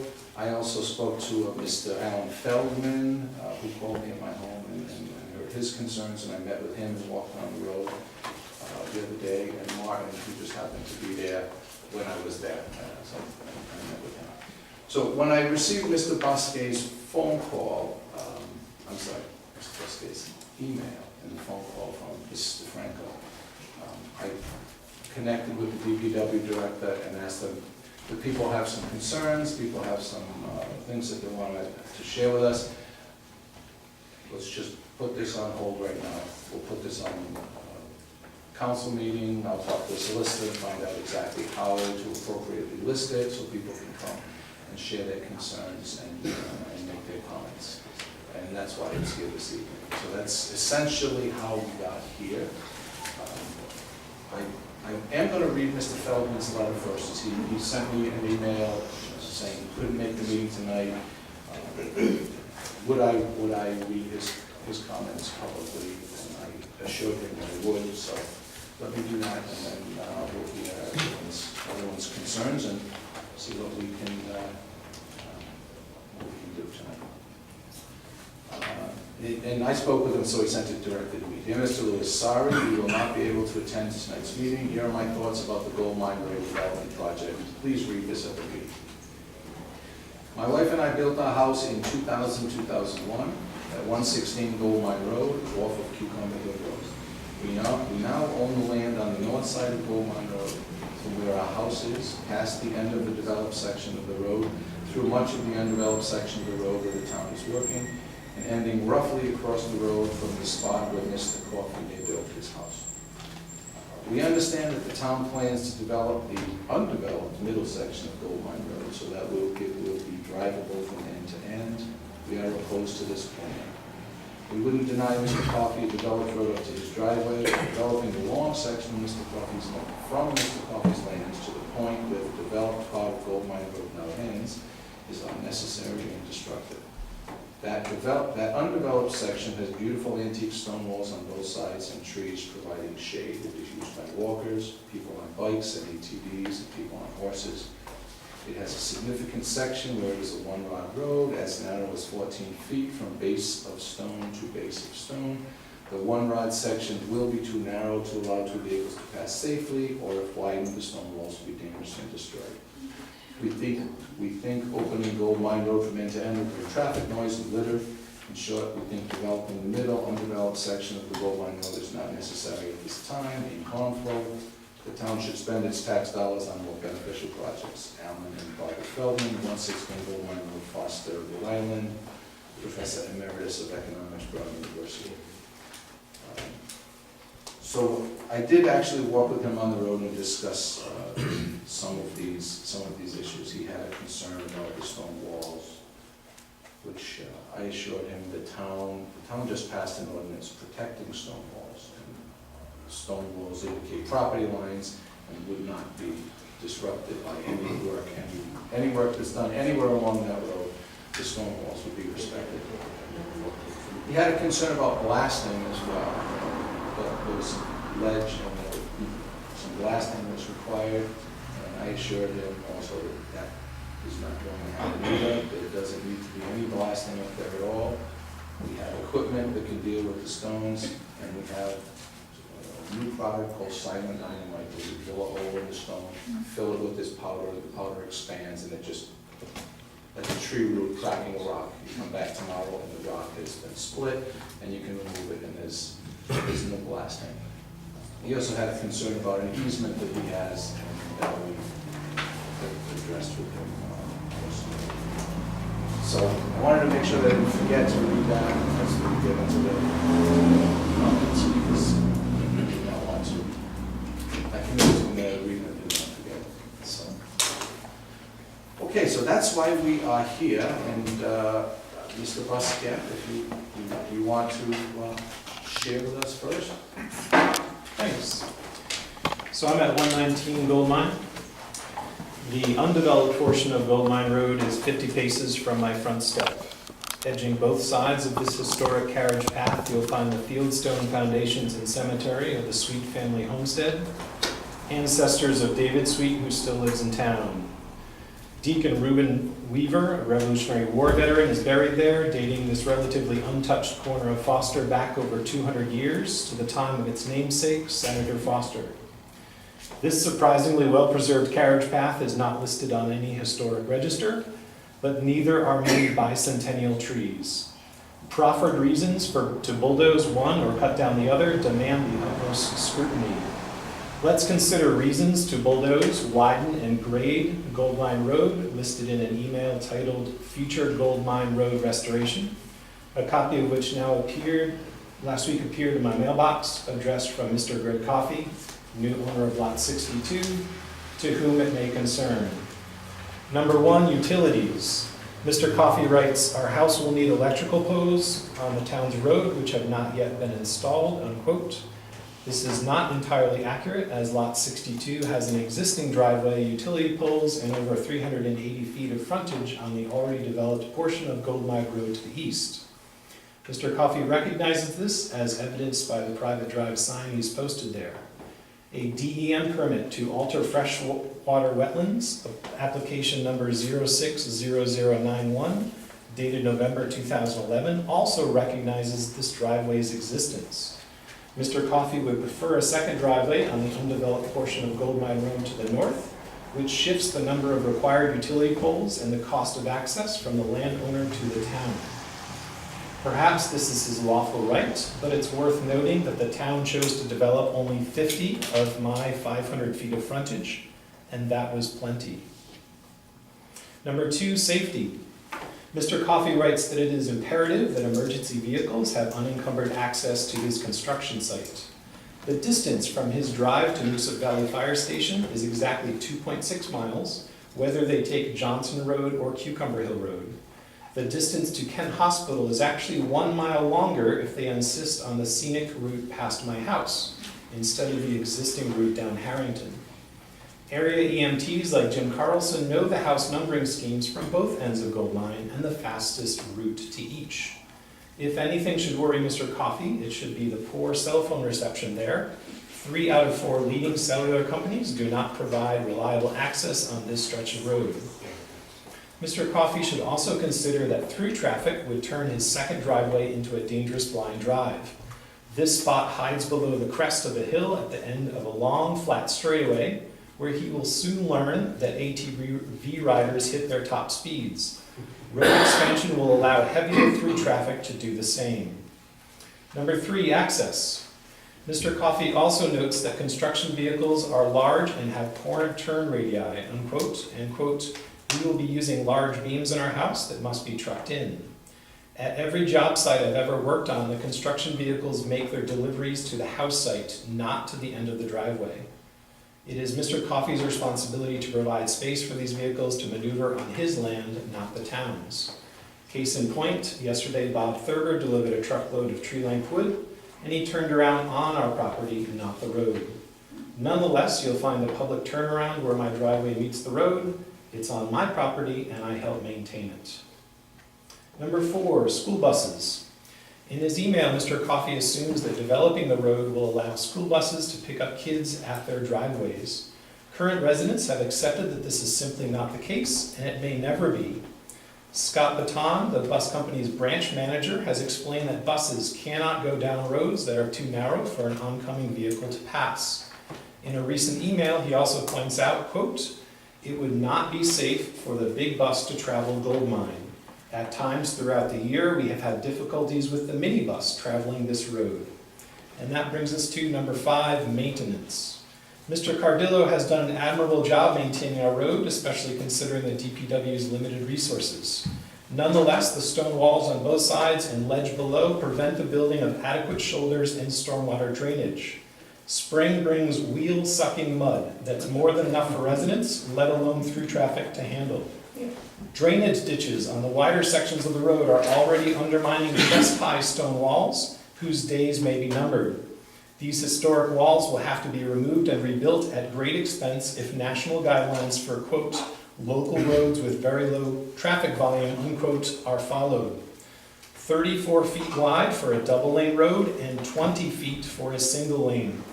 Yesterday, Mr. Lewis helped measure the width of the undeveloped carriage path. Some sections are only 14 feet wide, stone to stone. Number 6, legal.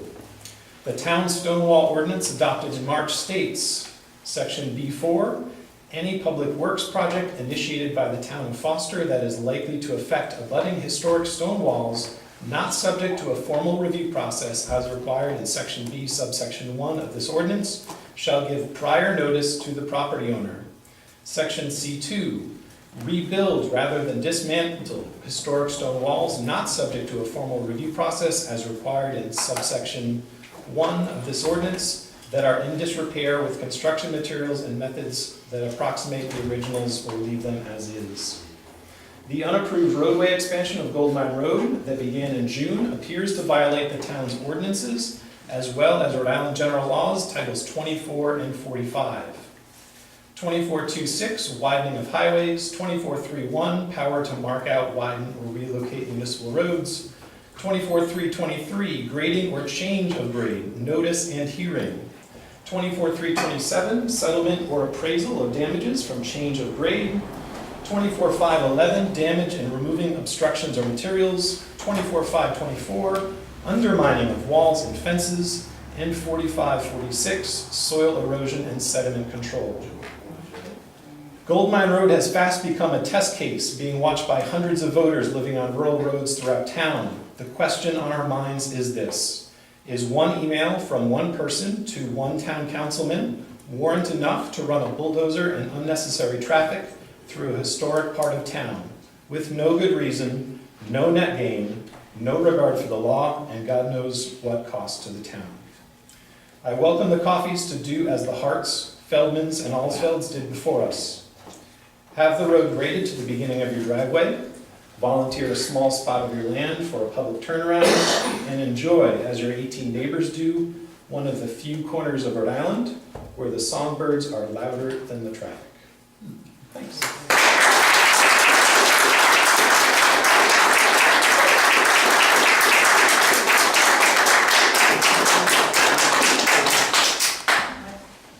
Who else would like to speak? I would hope that my neighbors would at least speak their name for the record and share their opinion, pro or con. Good evening, I'm Dave Tonge at 4 Goldmine.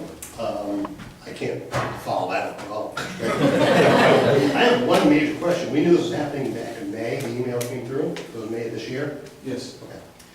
Just wondering why the homeowners and the property owners weren't notified of this construction project. We don't know. The town doesn't routinely notify you when they grade in front of your home, do they? They haven't done it in 2 years, so. They haven't graded in front of your home in 2 years? They've not done it in 2 years. I find it hard to believe. If what he said, that it turns into a muddy mess every spring, if they don't do any maintenance on it. That's on the other end. That's all right. We're on the south end. It finally dries up. So, Yeah. in general, it's a town road. The town maintains town roads. We don't notify the people that we're gonna grade it, we're going to mow it, we're going to snow plow it. It's, on a town road, it's maintained. I understand maintaining, but what they've done to that section of Goldmine is beyond maintaining. They have taken down trees, they have fallen some trees on stone walls, they have widened it in sections. It's beyond maintaining parameters. Cross wetlands. Yeah, it's more construction than maintaining. I think I disagree with you. Well, when there's big trucks coming down the road with bucket loads of fill, that's, to me, not maintaining. So there's a town road that has been neglected. Now, Mr. Feldman used the word undeveloped, and that's actually being used incorrectly. An undeveloped road is a road that's on a map. We're gonna put a settlement, a development over here, and you draw a line on a map. It's undeveloped. Goldmine Road is not an undeveloped road. Goldmine Road is a town road from end to end, from wall to wall, that has been neglected for who knows how long. Since 1855. Hasn't been neglected since 1854. That section. That section. Well, the map in 1855 shows it goes all the way through. And the recent map from GIS shows it goes all the way through. So it's Or the horse and buggy. Lots changed since 1855 and today. You're right, and the previous conversation demonstrates that as well. So, I stated what my personal opinion was to Mr. Buskett in the email. I think I said, my personal opinion is it is a town road. It is a neglected town road. But if I neglect to paint my house, it doesn't mean it's no longer a house. Just because I neglect it, it's still a house, it's just an unmaintained house. I believe that Goldmine Road and part of Howard Hill and part of Central Pike, and all those roads, until they're formally abandoned by the town, unless it's formally abandoned, it remains a road. What's the definition of formally abandoned? Formally abandoned road is the town council holds a public hearing to abandon a piece of a road. We have to notify all the neighbors, this section of the road, or this particular road will no longer ever be a town road, we're gonna abandon it, and the people that live on it actually now own it. They own that piece of the road or that entire. There's no years past where landowners can maintain that and then it's part of theirs? No? not for your neighbor, person to person, yes, but person to municipality, a person to state, no. No, there's no, what is that called? Eminent domain. Adverse possession of a municipality, it doesn't exist. I've actually been involved in watching them abandon certain parts of town roads. For example, my cousin on Cucumber Hill Road, old Cucumber Hill Road used to cut in and around. And he had to petition, he owned both sides of the road, so it was kind of easy for him to petition the town, because when people petition to give up the road, they're also probably more likely giving up road frontage and a lot of value, which he actually did. He could have built a house on both sides, but he petitioned the town along with another neighbor that owned both sides, right past all the fields there, and they had to agree jointly that they were losing their rights to ever develop houses and frontage, and jointly agreed that it had to be posted, it had to be advertised. You can probably to this day still see the little wooden signs that says no throughway.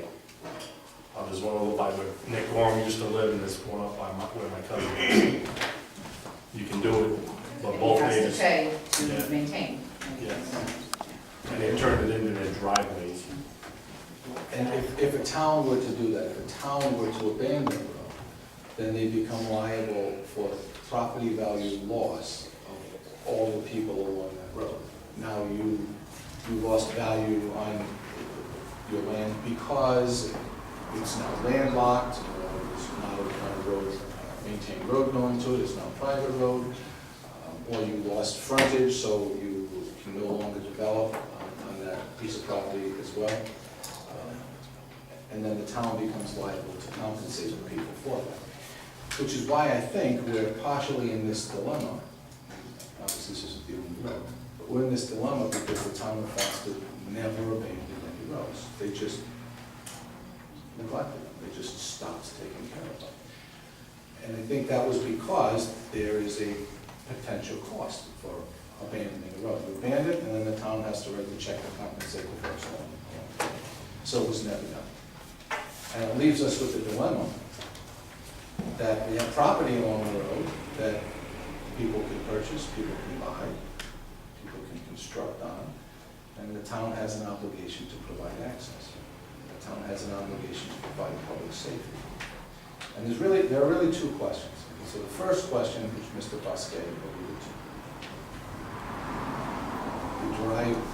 absolutely the driveway going up to the next house. Absolutely the road needs to be open to the next house. It's someone's property owner, they are on a town road, the town is required to provide access. So I don't think that's a question from what I've heard from people, Mr. Feldman, Mr. Bosquet. I think that's not an issue. But the second issue that I see is providing public safety, access for emergency vehicles. And I'm going to read the letters from the fire chiefs in a moment. If we have dead-end roads all over town, and right now Gold Mine effectively has 2 dead ends. So if a house up there were to catch fire, you can get a fire truck in, you can get the engine in, and then maybe you can get a tanker in, but that's it. Because the first tanker can't leave, the second tanker coming in, you can't get that efficient transit of water to fight the fire. Pull in someone's driveway? It's possible. Take a truck over. It's Take possible. every other city. It's possible, but I don't They think. have fire hydrants. Cities have fire hydrants, and we don't. If we marshal the trucks at the end of the road and pull them up as they're needed. Well, actually, With all due respect, Johnny, you're not on the fire department, I've been on the fire department. I'm gonna read the letters from the chief. I know, but you're saying you can't get water in and out, and trucks in and out, it's possible, that really doesn't, it's not the issue. We all have 5 acres, and there's plenty of room for the fire trucks and body. I'm gonna read the 2 letters. Would you just so also we're note the all dates same. of those Yeah, letters? that's what I got written Please down. note That's why I the want to date get of into those that. letters. Thank you. The dates are very recent. The dates are this month It's because, the 5th of narrative.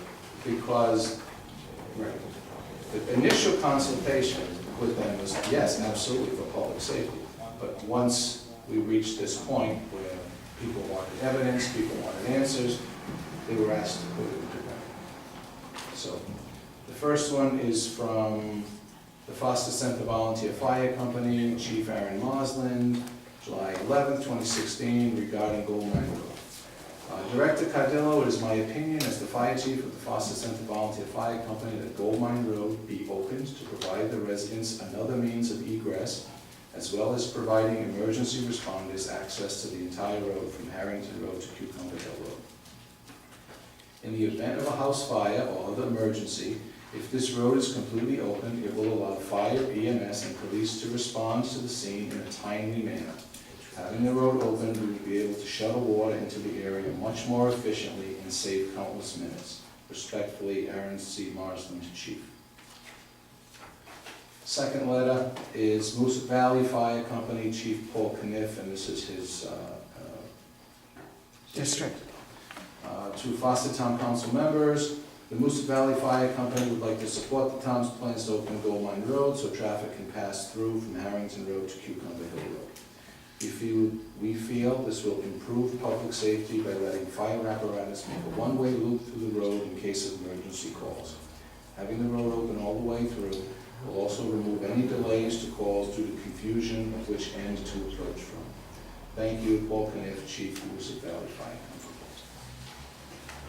So, you're right, I'm not a fireman. I've never been on the fire truck except in a parade, but the fire chiefs have told me and the director and in writing that this makes sense for public safety. And Are they full-time firemen? it's a big concern of mine, public safety. It's a big responsibility of the town. It's a big potential liability of the town.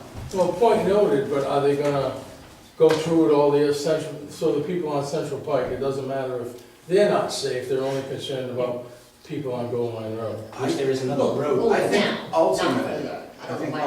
Mr. Ferrera, and you may notice if you have our agenda later on the future agenda items, is a discussion of maintenance of all of the other unmaintained roads. Because Sure. ultimately the town has to address each of them. Either abandon them, put in a nice cul-de-sac where a fire truck can't get down and turn around. We did that on Hemlock Road last year. Truck can go down, spin around, fill up at the river there, but you can drive in and drive out. So the dead end doesn't exist anymore. So each of these roads is gonna have to be addressed. Could I address that Why? while you're Sure. speaking of that? Why Gold Mine Road now? Because we have the request now. We did extend Central Pike a bit last year. Central Pike is much longer. There are bridges to be built. It's much more complicated. But they are all ultimately going to need to be addressed. Mr. Franco, could I just address a law that Mr. Lewis may have misquoted? Mr. Lewis, my neighbor asked why we were not notified, and you compared the current demolition to snow plowing, which I think was completely off Snow base. plowing, grading, mowing, We ditching. don't want to equate those things. And so I'm going to quickly read, this hopefully will be the last thing I read. Title 24 Highways, Chapter 24-3 Improvement and Grading by Towns, Section 23 Notice and Hearing.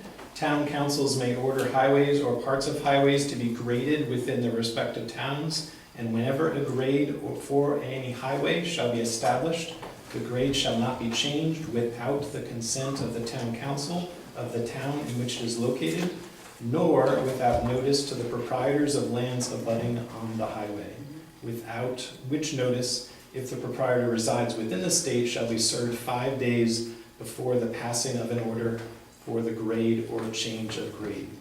There's more, but I believe this is directly on point with what is happening. It's correct, but I'd like you to read the rest, because a commission needs to be appointed of 3 or more disinterested persons. They have to be paid separately, and they have to go onto the road and make a decision, and then the report can require a jury trial. Yes. I'm familiar with it. Actually, the It's a jury, complete change of grade.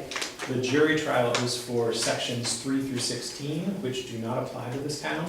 This is a law that applies directly to this town. You're talking about a complete change of grade. We have This is- never in this town doesn't say appointed a complete. commission of disinterested people to look at a roadway They are paid and then they make a report, and then the road is graded. We've never ever done that because it's a change on a highway, and you also notice there's highway defined also.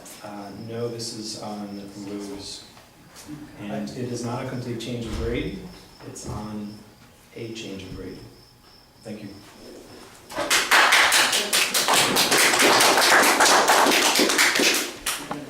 I think if that is interpreted the way you put forward,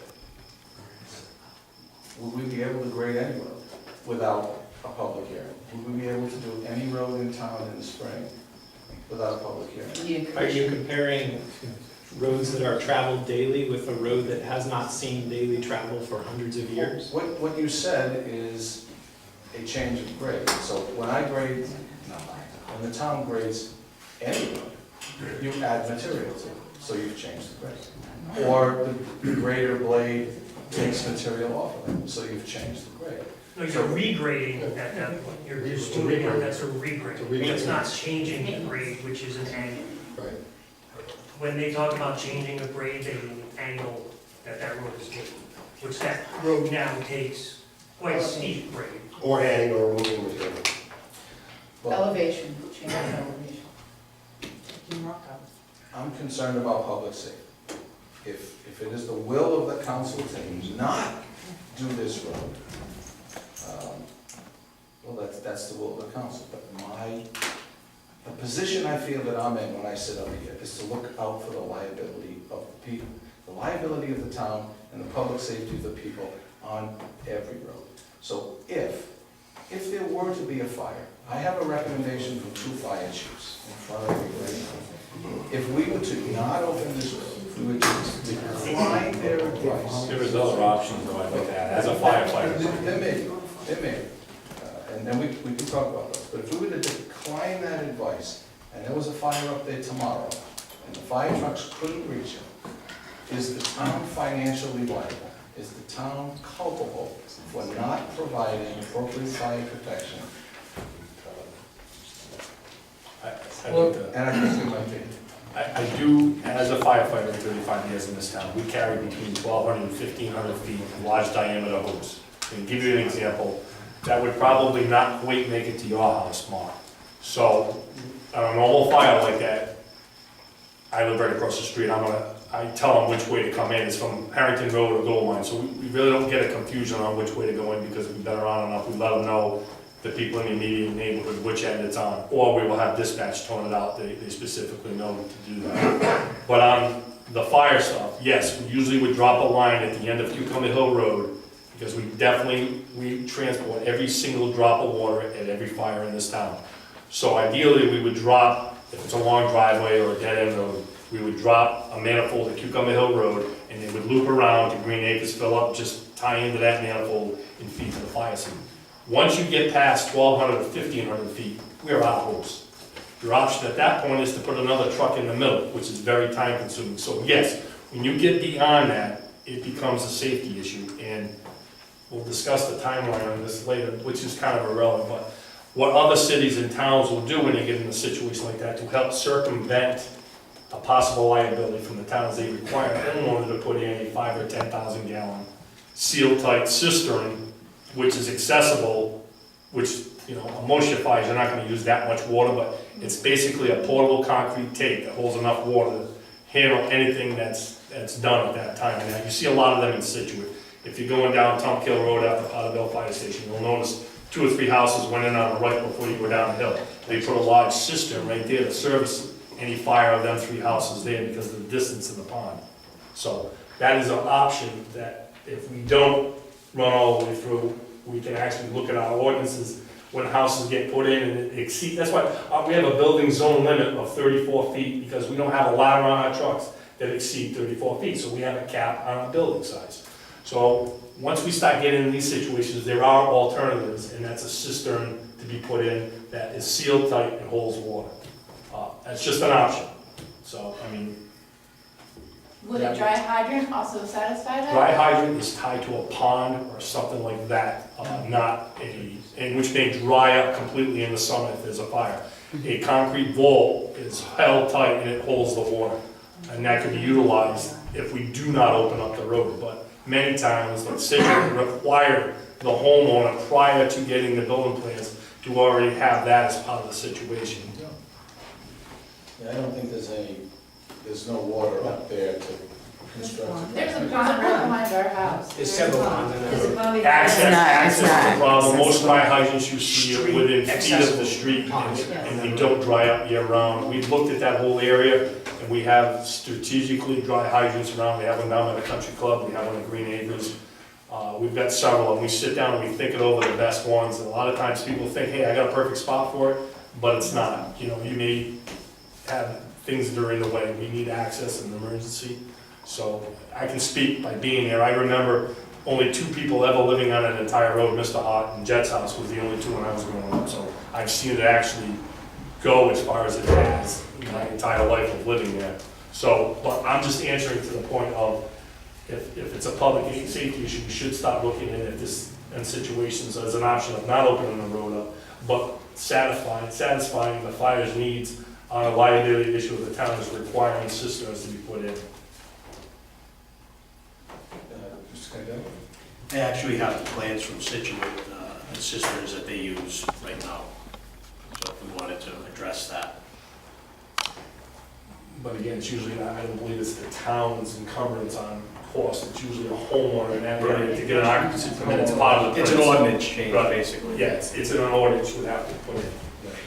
So it doesn't, every time a house, it's not required by the town to put a cistern in, it's part of the building project. I'm looking at Prince right now for a job up off a pine tree that has a cistern put in, and he's fighting with the town on, does it really need it that way or not? And they've got roads 21 feet wide to get fire trucks passing each other on a driveway. It comes to the point where it almost makes, some of these rules make it almost impossible to build also. I'm sorry, may I continue with my initial? Oh, I'm sorry. That's okay. We do have on future agenda items that we look at the maintenance of unmaintained roads, which I asked for.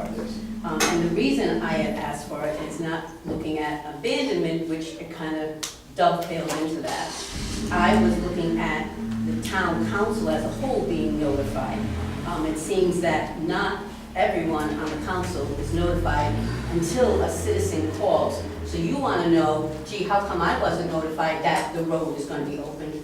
We all weren't notified. I'm sure some people on the council were. Mr. Lewis knew about gold mine being opened. That, I just wanted to let you know. So it's not just you, council members also don't know. I do have a question. In general, we don't notify, the DPW doesn't notify that you're gonna grade their road or. But this is costly. This is costly. Now, you said it's gonna be $2,000. I'm not sure about that. I'd like to dovetail on, you know, because I'm trying to get a unique story on that. But I just have a couple of things I wanted to highlight. And I certainly have nothing against Mr. Coffey putting his driveway and grading up to or maintaining the road up to his driveway. I walked that ledge and I understand Mr. Cardillo, when I met with him on July 5th, said it's crumbled rock, I think you said, or crumbled ledge? It's rotten ledge, yeah. It's rotten ledge. So it's not going to be a big thing. But you talked about silent dynamite, and I've done some research on that. It comes from Japan or China. Oh, fine. And have we used it in the past? I understand there's some technicalities to it. Have we used it in the past? Yes. Yes. We have, okay. Did not know that. Because nobody likes blasting that anyway. I mean, it rattles your house, it scares your animals, it rumbles your stone It walls. changes Nobody your likes wells, blasting. yeah. So now my other question is, and maybe the solicitor would know this, or Mr. Cardillo might know this. We're widening or changing this road. We're beginning to maintain this road. It's been unmaintained. Would it be considered a new road, and would we have to follow the new regulations? There are some parts where, I guess you measured it, it's 14 feet, where it's not 1 rod or 2 rods. I measured, where I measured, it was 16 feet, and the gentleman said, but the rocks underground come in further, you gotta take 2 feet off. Okay. That's what. So 2 rods is what we have to have a road length, I believe. We had a discussion about that on Barb's Hill. That has to be 2 rods. Sections of that road is not, the unmaintained section is not 2 rods. That's correct. So now if we're, and I was told that, well, it's all right, we'll still be able to keep it. Would we have to widen it to meet the new regulations? Or does it go back to 1865 and say, well, it was a road then, it was this wide, it can be that wide?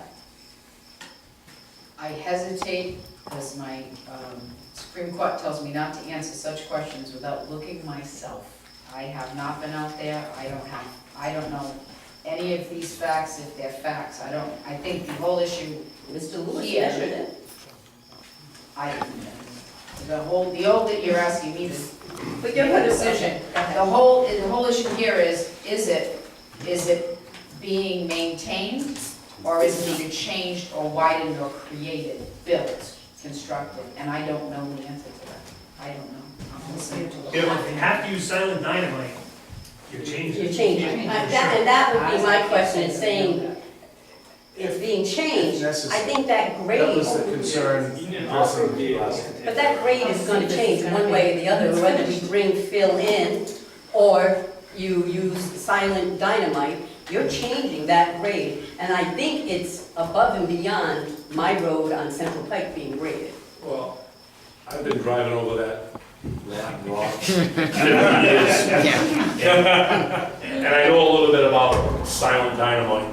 Silent dynamite works fine if you've got an outcropping in a road and you just want to separate, you put a little hole in it. All it does is create expansion. I understand. Kind of like that stuff foam that expands, but this expands hard and it'll actually find a vein and pop a rock. I've actually had hammer drills and splitters in on rocks, and it'll take you all day, depending on how it pops. It could take you all day to go down a foot. I will say, I know rotten rock, I've dealt with rotten rock with my equipment. That is not rotten rock. That is granite wedge. Absolutely. Telling you right now, that silent dynamite will not work. Even feathering and wedging and drilling will not work. And we use that a lot if I'm near a house foundation. It just takes time to do that because it doesn't create an explosion. That is absolutely, if that's the way of putting the road in, you will have to dynamite that road, or you will have to do a considerable amount of fill to soften the grade. And the other problem is putting a road in close to where ledge is, and just past Mark's house, you'll find out where you run it by Jimmy Hutter's house, you'll find out that it runs every single spring and pops out that ledge, and it's a complete mud hole prior to that knoll. So. And the backhoe won't touch it. No, it won't. It's that, and that piece is more rotten rock than the other end. So. And again, I wanted to mention the timeline here. I was not aware of, and that's my biggest problem about this. It's not about road stuff. As a council member, and if you'll indulge me, I'll give you a little story how I found out that and I told you about it, John. And this isn't the first time it's happened. It's happened with Luther Road, it's happened with the playground, it's happened on multiple issues. And this time it's really reared some heads. And as a council member and a neighbor to Gold Mine Road, because I literally, when you come out of this end of Gold Mine Road, you're looking at my house. They're lights shining in my parking lot. I see the kids waiting for the school bus every single morning. So my son, I have on and off road bikes, and I've seen many times where Enduros go in and out of Gold Mine Road. It's a registered motorcycle, and they look for places that have unimproved town roads and byways, and they kind of put that into their daily trails, and you'll see them on a weekend instead of 15 or 2 or 3. My son came up and says, hey, the neighbor down there blocked the road off. Well, I got no reason to think it would have been the town, so I go, he can't do that, he doesn't own the road. Who is he to block the road? I've been going through there for 45 years, he's changing my neighborhood. So I went down there, and I had a pretty good day, so I wasn't too upset, and he was pretty much gracious, and you want to see egg on my face, when I was involved, no, that wasn't me that blocked the road off, that was the town. I'm a sitting council member, about ready to go off on a neighbor of mine for blocking a road that he shouldn't be blocking, egg on my face. I'm a council member, didn't even know this happened. That's my biggest problem. I would be surprised if any council member knew everything that goes on in town. This isn't everything. This isn't plowing a road, this is a little bit more than anything. Look, I explained how we got here. I explained how I see it. It was documented as a town road. The decision was made by the public works director to open it because it is a town road. The fire chiefs weighed in. I'm concerned about public safety. I'm not saying, let's go around and develop, let's find the roads that everybody on it wants to be left alone and open it up. You know, there's a logic to the thought process here. That's how I got here. It's, you know, all good intentions. I think that there's a public safety issue up there, and by not doing something, there's a public safety issue up there. And the cisterns may correct it in the future, but they're not correcting it imminently. So let me ask. We have a request in front of us and a recommendation from our fire chiefs. I don't know how I can deny those requests, how I can discount Your those constituents in your backyard recommendations. are saying not to. I don't know how. Everybody on the road says no. No. No. No. There's no public safety. No. You are voted in, sir. If I was concerned, if I had to concern. You're not concerned with public safety. Of course I From am. a police officer's standpoint, I've been a police officer 20 years. My name is Steve LaFazzi, I live at 2 Gold Mine Road. Somebody's gonna die on that road if you make it a through road, especially in front of my house when the road comes out like this. We almost hit each other head on doing 5 miles an hour. You get some idiot coming from the campground who's loaded and hits my kid, you stand there and tell me that it's approved. I will own this town, and you will not have a job, ever. Public safety is my concern. And firemen, in all due respect, people that are firemen, when's the last time you saved a house? I agree with you. Okay? So, getting water to a house is not even feasible. Okay, because you own, by federal law, you have to have 1,200 gallons on the truck, correct? You have to have water on the truck. So that's not even feasible. To get tanker trucks up there is not a problem because there's tighter roads in this town than our road. I have no idea what you're standing there and you're talking about, because the only thing that I can see is it's political, and it's unbelievable. You got every resident on Gold Mine Road sitting here telling you no. And you're Both sides sitting- of Gold Mine. Both sides of Gold Mine. You're Both sitting there sides. telling me that it's okay for you to do what you want to do. No, we voted you people in, okay? And we're telling you as Gold Mine residents, we don't want that. There's a fireman sitting here saying he doesn't want it. Okay, look at us. I understand. That is just, you are just ridiculous. And again, it's not that we don't want the residents, we more than welcome, as you said, that you can, Thank you for coming to my you neighborhood can and build enjoy it and be acceptable and please everybody. I'm sorry, I didn't hear that. I live at 2 Gold Mine Road Yes. with him. And the rest of us have all got our houses up there just fine. And the letter that he sent out with his concerns on why he wants to build the property is all fine and good, but I feel that it's purely selfish. I understand that you want to be there and there are other options for you to be there, which I'm totally on board with. But to change everybody else because you may have children in the future, you want them picked up in front of your house, 16 years I've been driving our kids to the bus stop. We would have liked that too, but we choose to live out here with a certain reasonable situation that something may happen where public safety cannot get to us. But we choose that situation. We don't want two-way traffic. There's not enough room for two-way traffic. Maybe in the new road there might be, but not the rest of 2 Gold Mine. Not the rest of Gold Mine. You have cucumber. That's all I'm saying. You have your access. Say something, John. Oh, go ahead, you first. In Mr. Covey's defense, I'm not sure, when he wrote this letter in May, he was aware that everyone on the road was opposed to this. Everybody's not opposed to it. Well, he probably could ask, could knock on his neighbor's doors. He Yeah, could but you're text not my gonna do wife, who that. he knows lives on You the know side. if I'm gonna He be doesn't have here. the primary Of course door. you're gonna be. He could But I would like to Please know do whether, in light of hearing the concerns that were raised by neighbors tonight, maybe you found out some things about living on a dead end that are, maybe it sounds nicer than you thought it would be. Has your opinion changed on whether you would like this road to be open for? Well, certainly this is not the most opportune way to meet all of the potential neighbors. Yeah. We love you. I grew up over on Johnson Road. My folks live right up the street from the country club. So I was sold the parcel on Goldmine, and just to address a couple of the concerns that were raised in the rebuttal of my original letter. When we were sold the parcel there, I was told that the right-of-way, that driveway that was installed by, I believe, the Gorms, illegally bridges the wetlands, and so DEM would not allow for any construction off of that because no heavy machinery would be allowed to move over it. In perk testing the property, we found that the only area that was able to support an OWTS was up in the northwestern corner where you can all observe the pipes in there. So, based on where the OWTS is and not wanting to run a very, very large pipe, we decided the only place that would be a suitable buildable plat would be in that northwest corner. So we studied it all out and made sure that it would function.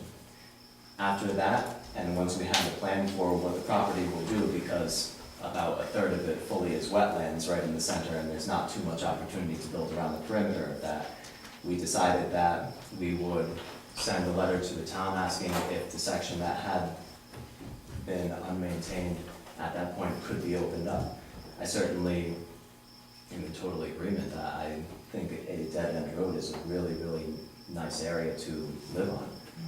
And if that be the case, I would be very happy living on a dead-end road at the end of that side. I don't mind that. Well, good, we're all in agreement. I want you to know. Unfortunately, that doesn't matter now. The council's saying this is The letter was sent originally because I wanted to make sure that during construction, I noticed that because of the way the road was, and then due to the nature of how the emergency vehicles in town operate with the volunteer system, it already takes a long time for people to get in and out of the stations, whether they be the ambulance station or the fire stations.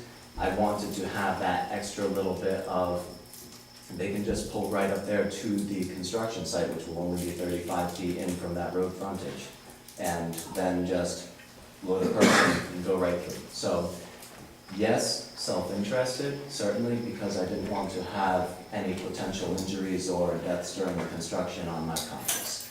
So that is why I sent that letter, and I certainly do think it would be absolutely convenient to have busing through there in the future, or trash pickup or something. But they will never bus it. They will never bus it. It'll never, it's a law that says they can't walk 1 mile. And it's not a mile to either end. They're trying to have the bus route changed because the bus stop was 9/10 of a mile. Actually 200 feet short of a mile. And they would not change the bus route. I know they're pretty strict on that. After a mile, I think it's required that they have to have a bus at 1 mile. And if, I believe Ms. Lewis told me that if your house is accessible by the road and your child is in a school age, they have to service that if it's a through road. Only to main school age. So as soon as your child hits 12, they're on their own to walk down Cuba Hill Road, Johnson Road, through the woods, whatever they see fit. Plow trucks going by, drunkards coming from the country club. So it does sound like at least in the audience, there's a pretty broad consensus, including Mr. Coffey, that opening the road up to the new proposed driveway, but not necessarily all the way through, would be acceptable to pretty much everyone. I certainly hope not to have to install one of those mega cisterns.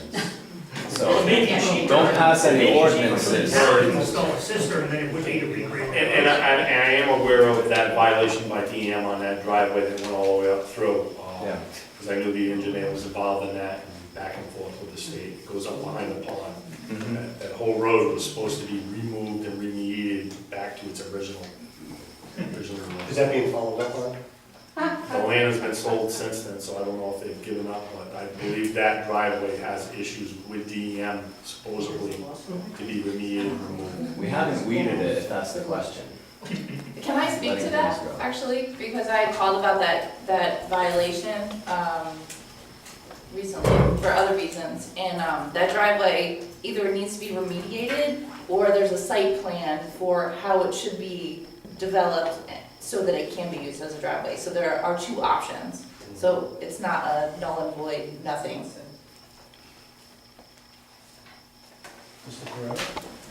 I just came to say, I've been living up here like 22 years. I realized I was on the fire department. I know it's always a risk when you live out in the woods, your house can burn down. If nobody sees it until it really goes up, no one's gonna catch it till it burns to the ground anyway. This is a risk that we take to live out here in the beautiful country of Forster. Our road is very quiet. If you put that road through, there's gonna be so much traffic going to Ginny B, going to the country club, coming back from the country club. What would you rather do, drive down Johnson Road to Harrington if you had a few too many? Or would you rather cut through Goldline? No, I mean, there's just so many things that are being violated here, the way they gotta regrade the road that have already been pointed out.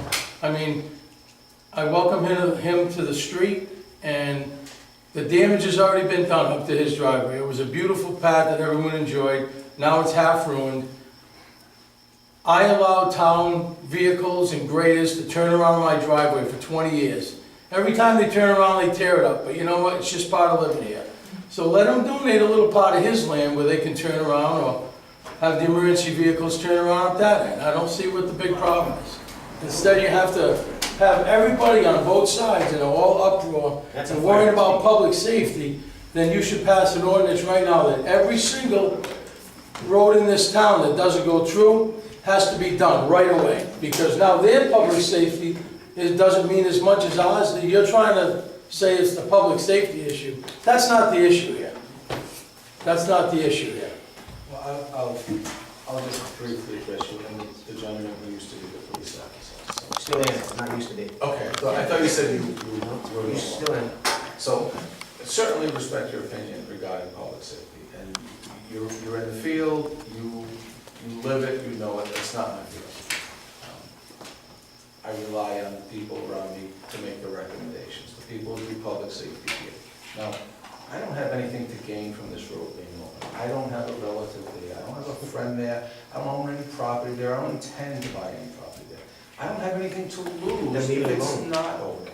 So, all I did, sitting here, is what I thought was the best thing to do. You didn't ask It's not anybody. the best thing. You didn't ask anybody on that road if it was the best thing to do. You made a collective decision for yourself. Just leave us Why? alone.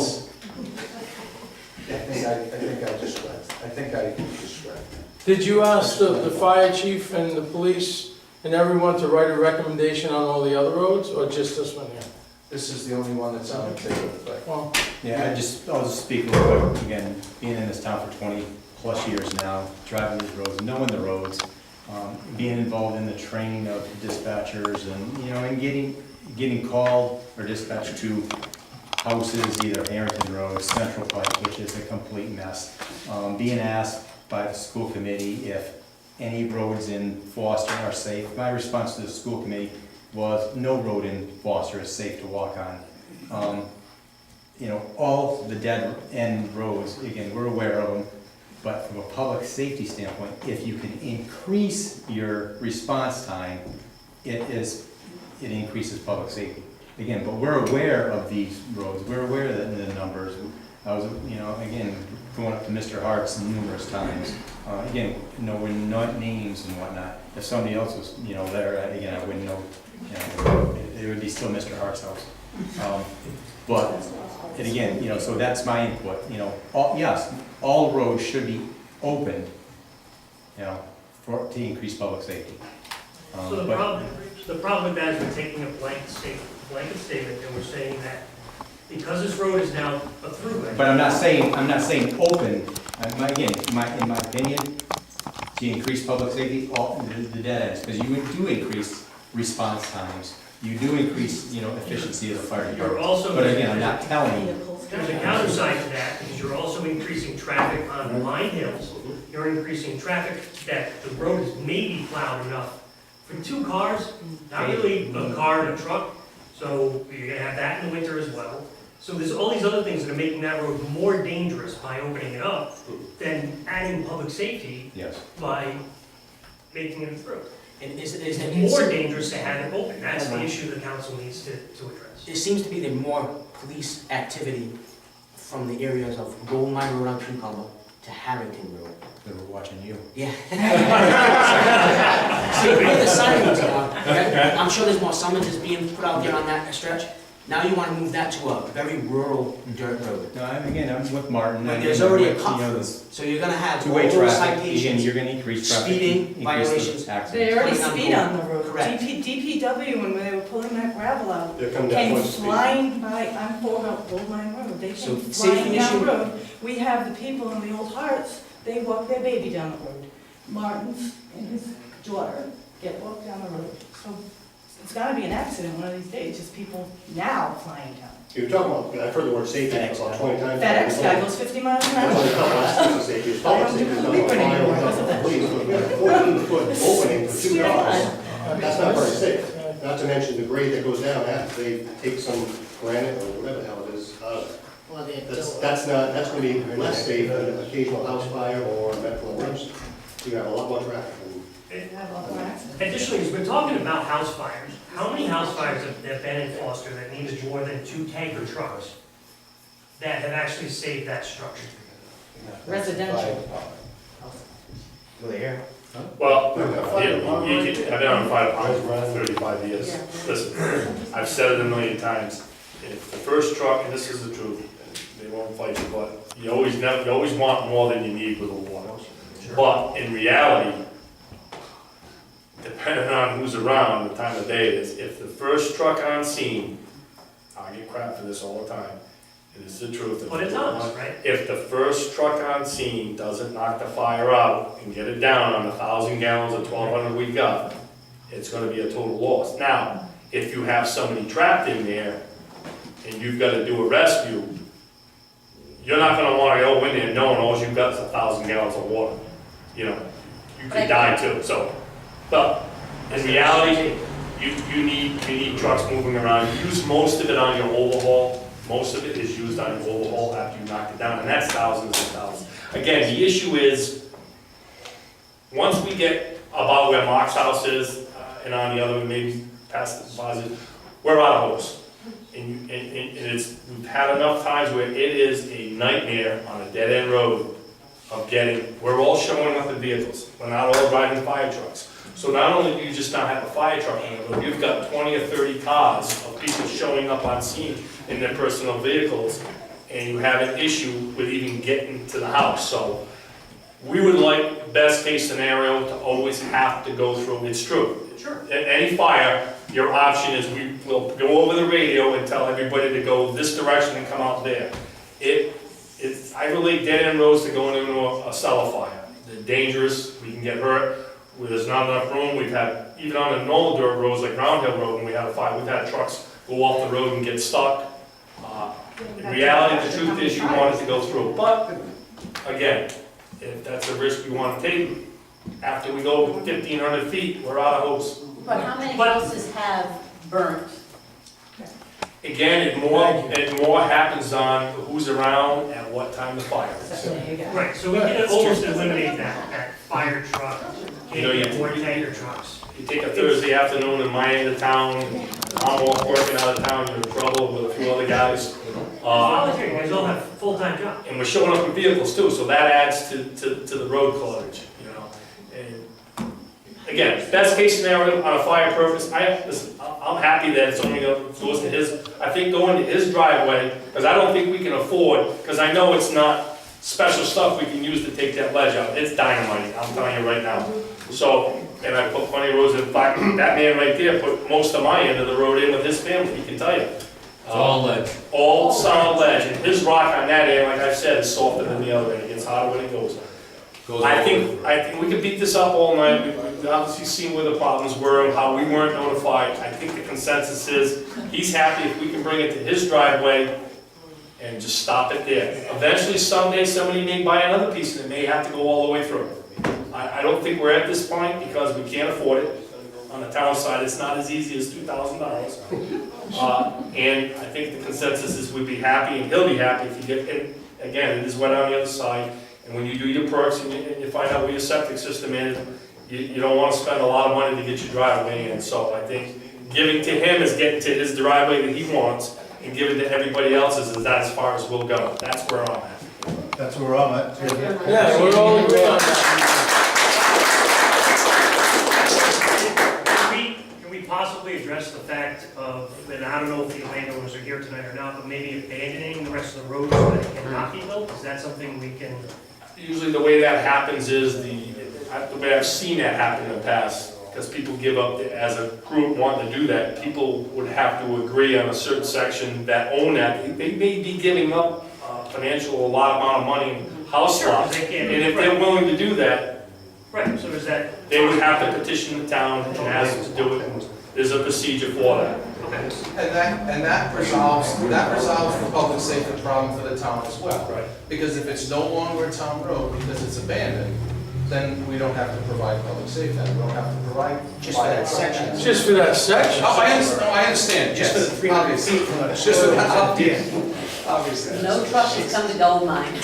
Right. So we have 500 feet of frontage on the undeveloped portion, and we're on board with that, so I think that has a big future. Okay, I'm not bringing that up to try to, you know. That's something you guys have to know. Just thought if everyone. Do we make a motion? No, I think the folks need to get together and make a proposal. And we have to look, the town would have to look at all of the abutters, all of the plot lines. And to abandon any road, we need to have a public hearing. Other people who live on the road, Other other people that live in the neighborhood would have an input. Don't you need to do that to regrade the road? Or regrade the road? Skip that one? I don't know that that's the case. So does this mean that nothing else is gonna happen as of right now? What, perhaps. And at this point, we gotta do something formal first. So at this point, the DPW director, who in the town charter has the authority to do this and decided to open it up, if the council doesn't want it done, the council can override him and say, this is our decision, we don't want that to continue, we need a motion on the floor. I'll make a So motion. that he's not on the hook for not doing his job. Just, do you want him to come in so he can hear our motion? He's standing right Can you hear there. Joe? Yep. Can you hear me, Joe? How about there? I would like to make a motion that we grade or maintain the road to Mr. Coffey's second driveway or preferred driveway Yep. and end it there. Okay. Second that motion. Hold on, before we finish that. We have a discussion. We gotta have a discussion. Okay, all right. Second Can the we make a motion. motion and then Discussion. You gotta- he seconded? So that's discussion. Yes. All right, we gotta worry about the cul-de-sac, that's all. Some way to turn around. That's all we need. As long as we can turn around. Mr. Coffey, would you provide, like, the sketch did on their end, enough room for us to put vehicles around, plow trucks and stuff? Within the driveway? Yes, but there are stone walls on that section that would be taken out if there were a cul-de-sac Yeah, that's manufactured. right. How have you been turning around now? What's that? How have you been turning around down there now with the stuff you doing a couple weeks ago? Well, there's a driveway right there, there's another driveway that goes in, and they've been backing on it a lot of times. Okay. Oh, so the trucks do have reverse? Oh, they do. They do I'm have trying to reverse. make sure that they not only do a circle. Oh, no, they're going reverse, last time I checked. So, we could plow 100 feet from the current turnaround up to the Coffey's driveway, back up 100 feet. Well, we couldn't back up with snow plowing, we'd have to plow past the driveway so you could get out. Rescue vehicles and stuff too. Yeah. Okay, but they don't fine. have reverse. Okay. As long as he can get out, you're good. Because if you get up my driveway, you're gonna have to back out of that at some point, so. Yeah. So, Hopefully- you know that little turnaround, right? So Greg's driveway that he's proposing, Yep. right? It's right there across. So, yeah, it's right at that little jog around right here. Yeah. If this is Feldman's property, Mr. Feldman said we can't use that. Yeah, that's Mr. Feldman's, he has an easement there. Yeah. It's sort of an opening that goes in. But he may need to know what the alternatives Right, are. exactly. Yes. There's a historic turnaround already there on one of your old maps. I don't think he has to. And Mr. Feldman says go all the way down there. He hands way There's before. there's actually I two was talking to places him down there, there. yeah. There's one between the stone Where the wall, block is. and there's one after the stone wall. That would But make his things a lot property doesn't easier. go all the way down. If we could use Way that before. with the driveway, it'll make it a lot easier. so I think actually it might be Mr. Hart's, Yes. Russell Hart's. So if we contact Russell That'd be great. and Yeah. get some what kind of permission, what formal Just- permission do you need? Just so we could, you know, It's so wide now, but it's grown in, so we just have to cut it back. Yeah, if he Get puts, it in writing? To make puts it in open, writing. and we'd be able to use it. We'd have to pull it in a little bit, you know. Yeah, it's there, where they put that big rock, you've seen it. Right there, right there. Yeah, where that big rock is. Yep. It's a huge driveway, we can just That- about maneuver Is just the about. That person is- here to walk it? That is Mr. Hart's property, Yes, Mr. Feldman's easement. yes. So I think, You would have to talk to both of them. yeah, if we have written permission, town get written permission, be able to use that as a turnaround, that solves the turnaround issue. That solves the public safety issue for me, it takes it right off the table. And then we've improved it, we've made it a better place, the trucks can get in, they can get out, the plows can get in, the fire trucks can get in. What is it going to entail? What will it entail, Mr. Feldman, because you said he was not willing to forego that easement portion? Is it going to change his easement No, No, aesthetically? no. no, It's already a turnaround. It's already. it wouldn't change his easement. So he just needs to give written permission that the town can turn their snow plows around. And I would say Mr. Hawk. You need the original property owner. So Mr. Hart, but certainly Mr. Feldman should be. You also, No, so you're no. not interfering with his Right. use. He's right. But You can't that- park it would anything be- there that would infer. It would be that he would need to include that the town trucks can turn when they're plowing, Right. when they're grading the road, when they're It's mostly the plowing or the emergency. They turn around now. emergency vehicles. That's it. So will we also be restoring back to the way it was, anything beyond the Coffee's driveway? To restore the path back to where it was. I wasn't able to walk, there was a chain, so I could not walk the whole length. But it sounds to me like it was changed almost the whole way. We haven't done much past the driveway except for cut some small trees. That's it. I think the answer is as much as possible, yes. If we're saying it's going to the council is deciding it will go to the Coffee's driveway, we just, a little past the driveway, so it provides the appropriate turnaround, and that's, Mr. Coffee's satisfied with it, everybody else is satisfied with it. I'm satisfied with that solution, that the town isn't gonna be liable for public safety, because now there's better access. I think it's a reasonable solution. Might I just throw a fly in the ointment? Okay. You have letters here from 2 fire chiefs Yes, stating yes, that it would be for safety reasons. yes. Are we gonna be liable now? Because we have these letters in our, well, we were given them tonight, they weren't in our packet, we were handed them If tonight. we put in cul-de-sacs and abandon that section of road so that it's no longer a road, I would say no. We've addressed the issue. Not with the abandonment. But, I mean, there's notice to the town that it's dangerous, but We also have, Well, there's no we also town don't that have will the increase financial. safety. They do not ever state that it's dangerous. They say it will increase safety to have it. there's notice to the town that we should be doing something. I think, If No, someone, they're if not saying someone they should were. be doing something, they're saying it would increase Are safety. you a Rhode Island bar?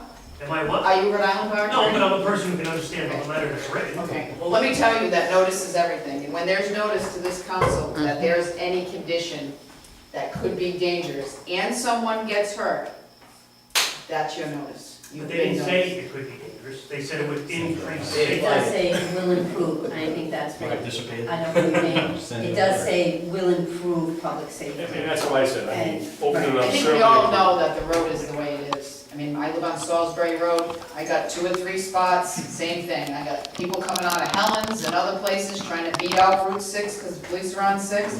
Come down, there's a spot where they leave the road, because it's a nice stretch, and they go, they literally, the tires come off the road right in my room, and I can hear them. There's a lot of roads here like that. And some of the trees save us from DUI drivers many times. They hit the trees, We don't want that. they can't make the corner. Chief, you had your hand up? Lynn was first. Mrs. Ryder? No, I just wanted to say, I mean, going forward, when you're looking at the maintenance of unmaintained roads, it seems that one of the problems is everyone, our firemen, our police, they know the town. The problem comes in with mutual aid because those, if you plug in GPS, those unimproved portions are not noted. And those people, be it state police or another fire company from another town, are sent down thinking they are a throughway. Is there any way to contact the police, not the police, but the state? I don't know if they could make a correction to that, because they will always send them down, potentially, a dead-end road. The dispatchers Actually, always. I'd like to answer, when the first calls come in, it comes to our dispatchers, and they all know, and if they don't do it, most of the people in that area will get on the radio and instruct to come in, so that has not happened. Sometimes with Central Pike, they'll actually get on the radio, which end is that in on, and then dispatch will clarify that. That hasn't been a problem at all. We had to contact Google because they were reading traffic through our front yard. I'm not joking. That's not emergency vehicle. Do you have Pokemon in your yard? It's very likely, very likely. I actually got in an argument with a trailer truck driver, was confused in front of my house one day, and I said, "Where you going?" And he told me the number on Gold Mine Road, and I told him he had to go all the way around, and he sat there and told me that, "No, my GPS says I can get there this way." I said, "Well, I'm telling you, there's no way to turn around. I've been in that house for 50 years. You can drive down there, about 2 hours later, all you hear is beep."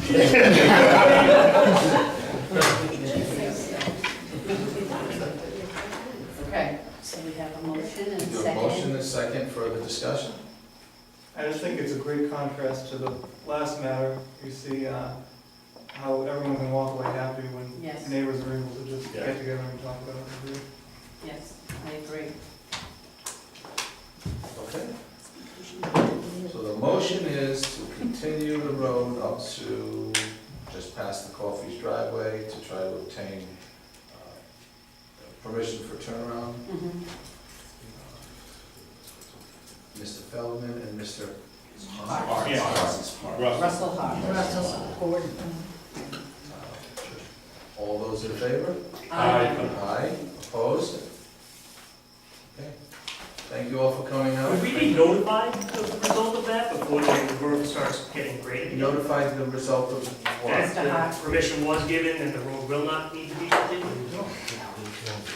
Well, we just took a vote that we're not It's not gonna going be to open. go any further, so. we if- Not the condition that there's a turnaround. We want to make sure that if the turnaround does not go in, that the next thing we know, the bulldozer is coming If through. there's not a turnaround, we'll contact someone. I don't know, we'll contact everybody, maybe Mr. Busquet, since he connected with us personally. Maybe other council members? Thank you, Gordon. Can I ask a question in regards to that? Yes. Who do, like, I'm offering to contact Russell Hart and Alan Feldman That would be great. to ask, That would be is that, or does somebody else need to do that?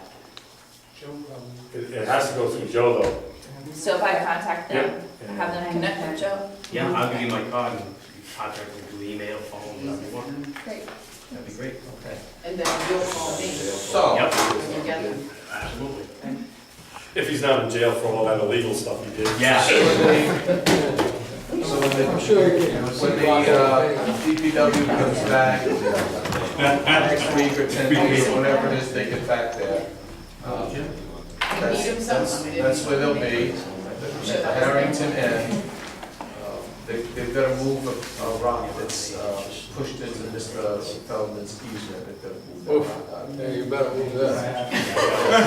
Yes, well, no, that was one of his concerns.